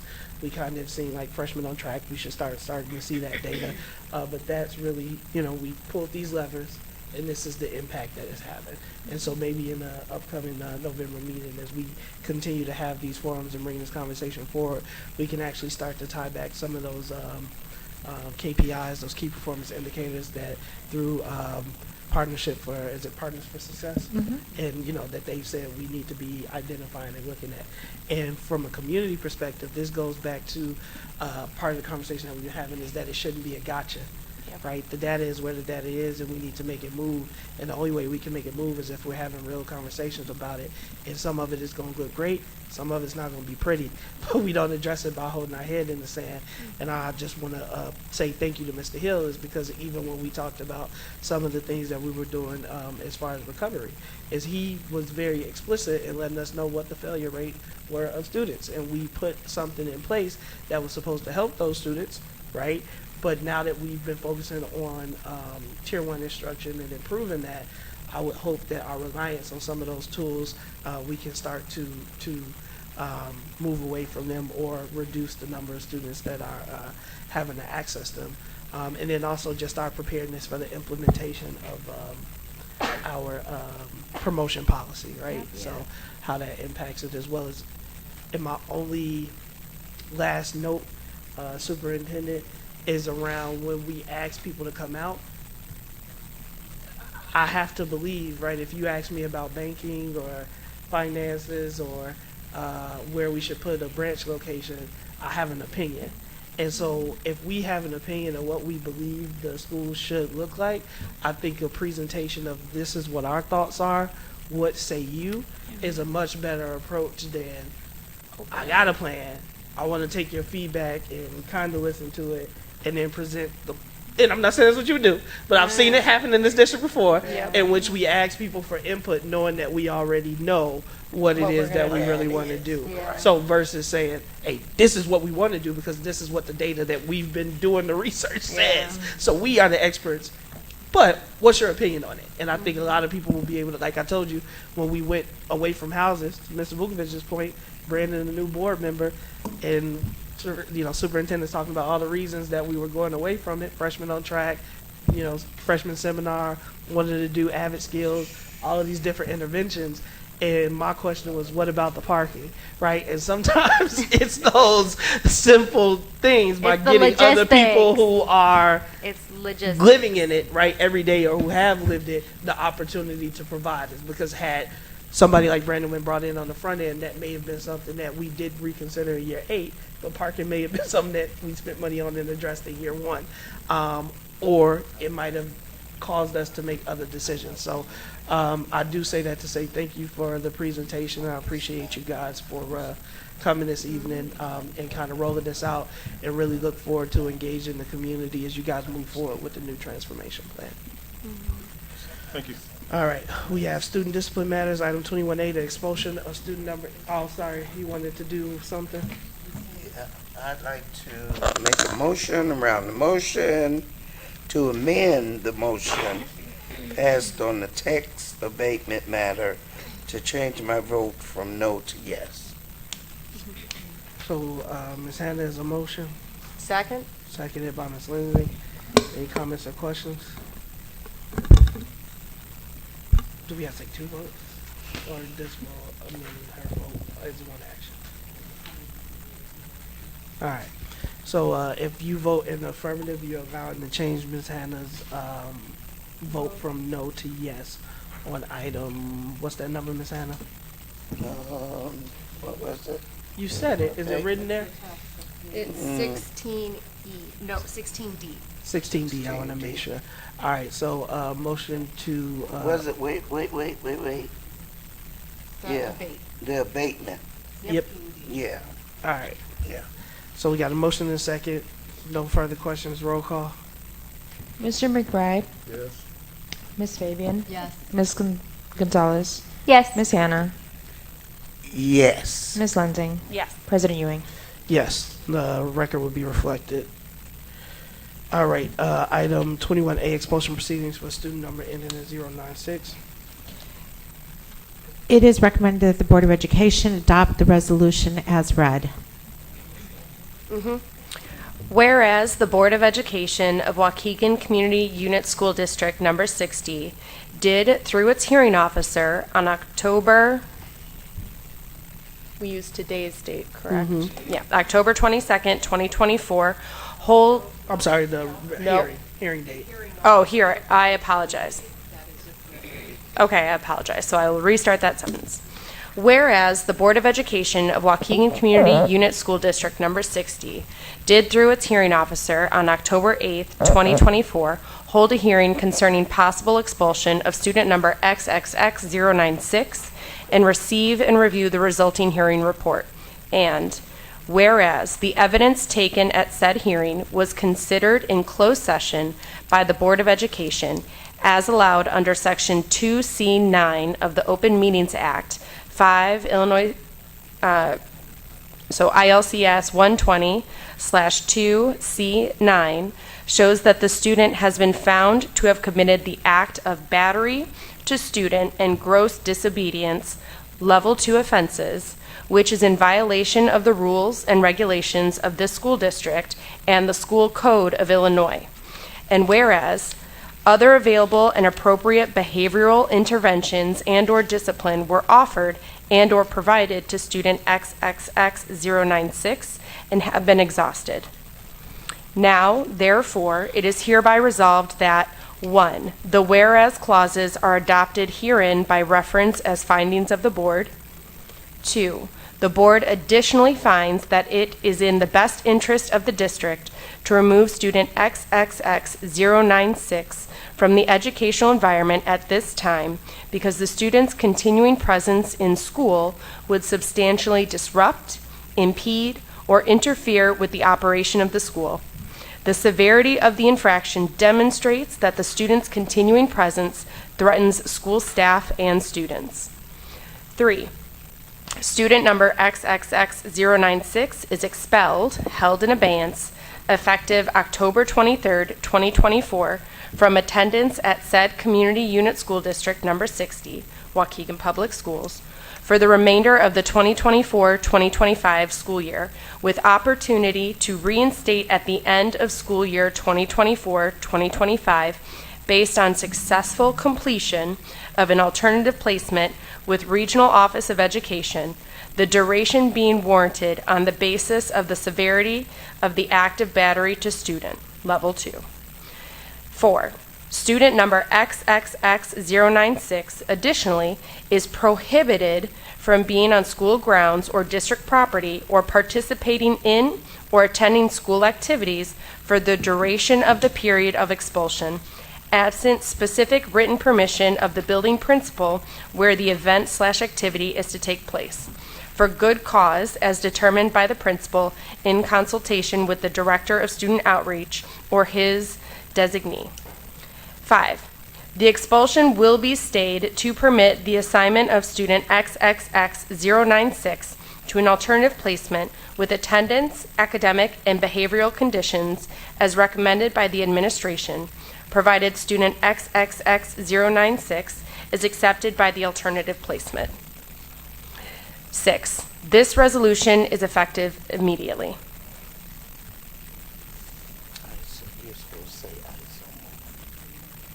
As so moved. Motion by Ms. Elizabeth. Second. Seconded by Ms. Gonzalez. Any comments or questions on the motion? My only comment is we never take the expulsion of a student lightly, but in the best interest of our the overall safety of both the student and the school community, I'll support this action. Roll call. Mr. McBride? Yes. Ms. Fabian? Yes. Ms. Gonzalez? Yes. Ms. Hannah? Yes. Ms. Lensing? Yes. President Ewing? Yes. Motion approved. Item carries. Item 21B, student admission policy waiver request. It is recommended that the Board of Education accept the resolution as read. This resolution is regarding student admission with alternate school attendance.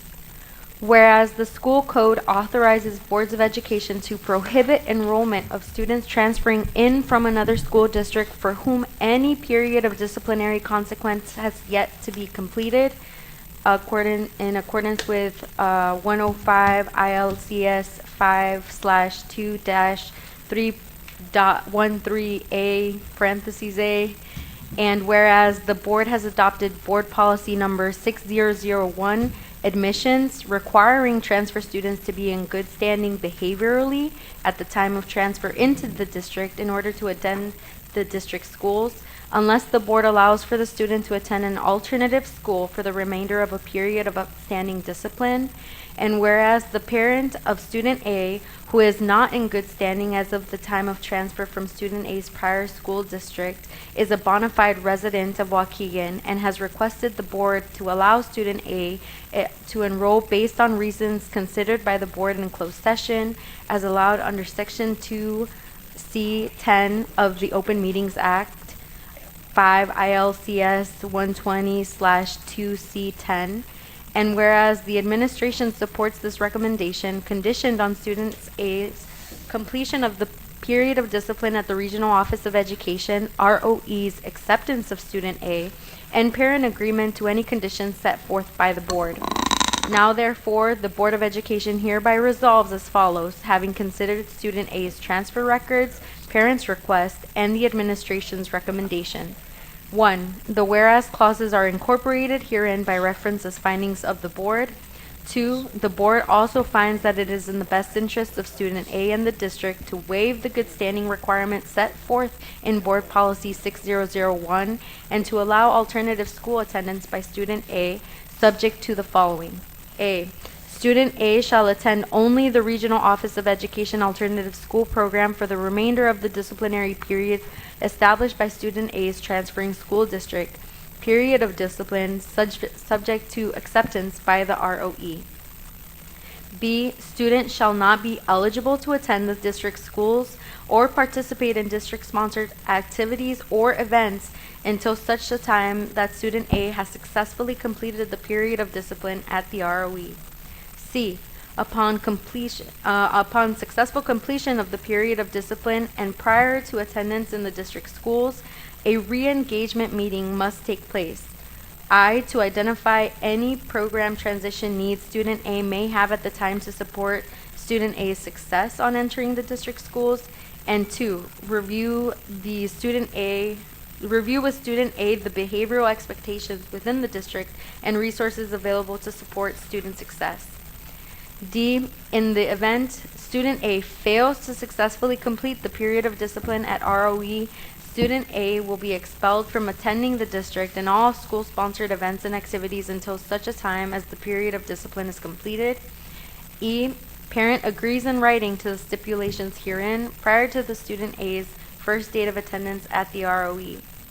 And 2. This resolution shall take effect immediately. And so moved. Motion by Ms. Gonzalez. Second. Seconded by Ms. Lindsay. Any comments or questions on the motion? Roll call, please. Mr. McBride? Yes. Ms. Fabian? Yes. Ms. Gonzalez? Yes. Ms. Hannah? Yes. Ms. Lindsay? Yes. President Ewing? Yes, item approved. Motion carries. Board member time. I will start with you, Mr. McBride. Ms. Lindsay? I just want to clarify some information that came up around the discussion for our volunteers. So let me restart. Parents can volunteer at schools to get their annual or yearly school fee reduced. That is, to Ms. Fabian's point, a direct impact to those families. So it's not this benefit isn't for just anyone in the community. It is a parent or a guardian of the student to help address or offset the cost of the education. So I just wanted to clarify that. For the PTAC meeting, we are having a meeting coming up in November. We are hoping to see more community participation.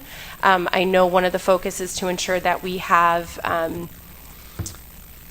language interpreters accessible to the public so that everyone can participate. This parent-teacher administration committee is going to impact a lot of the policy and things that we do. So I highly encourage individuals to reach out to our director of outreach, as he is the committee chair, if you're not seeing other communications around it, so that you can be part of those conversations. And I'll leave it to that for this evening. Thank you, Ms. Lindsay. Ms. Fabian?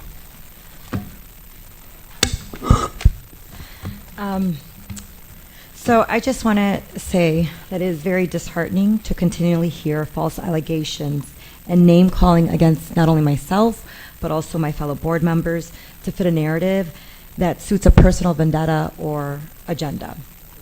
Election season has begun, so I'm sure we'll hear more of that.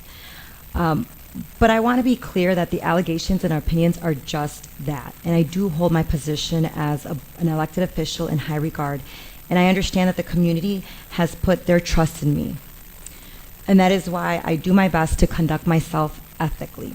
That being said, it is unfair to undermine the work, value, and credentials of an employee due to a false rumor.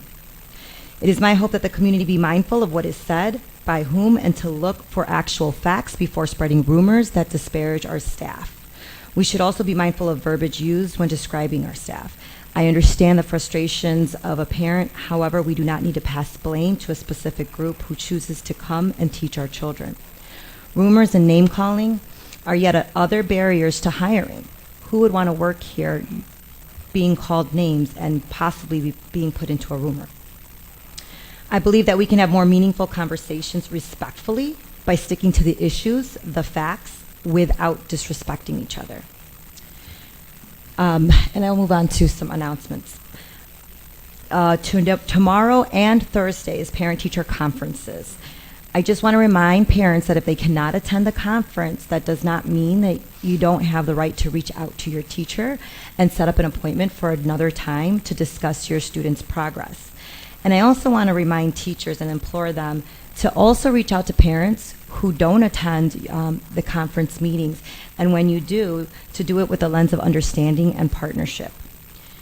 And finally, Sunday is trick-or-treating, so I hope that everybody is safe while they're out there. Thank you, Ms. Fabian. Ms. Santa. Yes. Ms. Gonzalez. I just wanted to thank our staff for presenting the plan about the high school. A lot of people are anxiously waiting for the transformations to take place, and I know that the plans have been already set in motion, and a lot of research has gone on behind it. But I was talking to our student board member in the hallway about some of the logistical issues, and like we've said here on at the board several times, like everyone has a great idea, but sometimes it is the logistics and sitting down and planning it and figuring out how to actually execute it that can make the difference. And sometimes it's a very simple thing that can have more of an impact. So I want to say kudos to the team that works day in and day out to figure those things out. And I also want to reiterate to students, I say it time and time again because I think it resonates with some of the students and some of the families that watch our meetings, is that it's never too late to turn around your high school career, the career that you're setting up for after high school. I'm not a religious person, but I do find a lot of solace and a lot of peace in the idea of redemption. And I feel like everyone can have that arc. One terrible situation or bad action doesn't have to determine for how the rest of your life plays out. I think that there's other ways that we can create a path, and we should be having as many options available to our students, whether that's within the district, at alternative schools, or elsewhere, because sometimes we know that we can't service the students as much as we want to. So I just wanted to close with that. And there's a lot of stuff going on Saturday. I probably will not be at some of them, but I know that we got an ROTC competition in Zion. We got the football game rescheduled that hopefully should go out to families soon. Okay, it has. And there's something else going on Saturday that I wanted to mention. I'll just leave it at that. And trick-or-treating on Sunday. Thank you. I'll be brief due to the hour. Only 14 minutes late, Mrs. McBride. Public comment should not be a place for rumor or innuendo to draw conclusions. Decisions should be based on facts and evidence, not speculation or half-truths. While I subscribe to Michelle Obama's philosophy of when they go low, we go high, I also recognize that this approach can sometimes allow false information to circulate and fester if left unaddressed. It's important to respond thoughtfully and accurately to misinformation, and also, when misinformation is spread, to hold those individuals accountable. Public comment is an important tool for community engagement and transparency, but it should never be used for libel or defamation. It is essential to maintain respect and accuracy in all our statements to protect the integrity of this process and the individuals involved. Spreading false information or attacking someone's character can have serious legal and reputational consequences. And then when it comes to school board races and school budgets, voters have the power to make things right at the ballot box. If misinformation spreads or if the school budget doesn't reflect what the community values, like fair funding for all students or proper support for teachers, then you as a voter have the opportunity to fix those issues. Elections give people, you the voter, the opportunity to decide the direction that you want Waukegan Public Schools to go in. So as we enter this election season, I do want us to remember that we have under about 14,000 students that are in our care. We have over 2,000 staff members that show up to work every day, and we have a responsibility and an obligation in order to make sure that all of our staff and employees feel like they're supported. And we still have work of the community to do until Election Day, and I'm hoping that we can bring the temperature down because there are some real important issues that we need to get to. So with that, I'd like a motion to adjourn. Motion by Mr. McBride, seconded by Ms. Lensing. All in favor signify with aye. Aye. Any opposed, nay. Meeting is adjourned.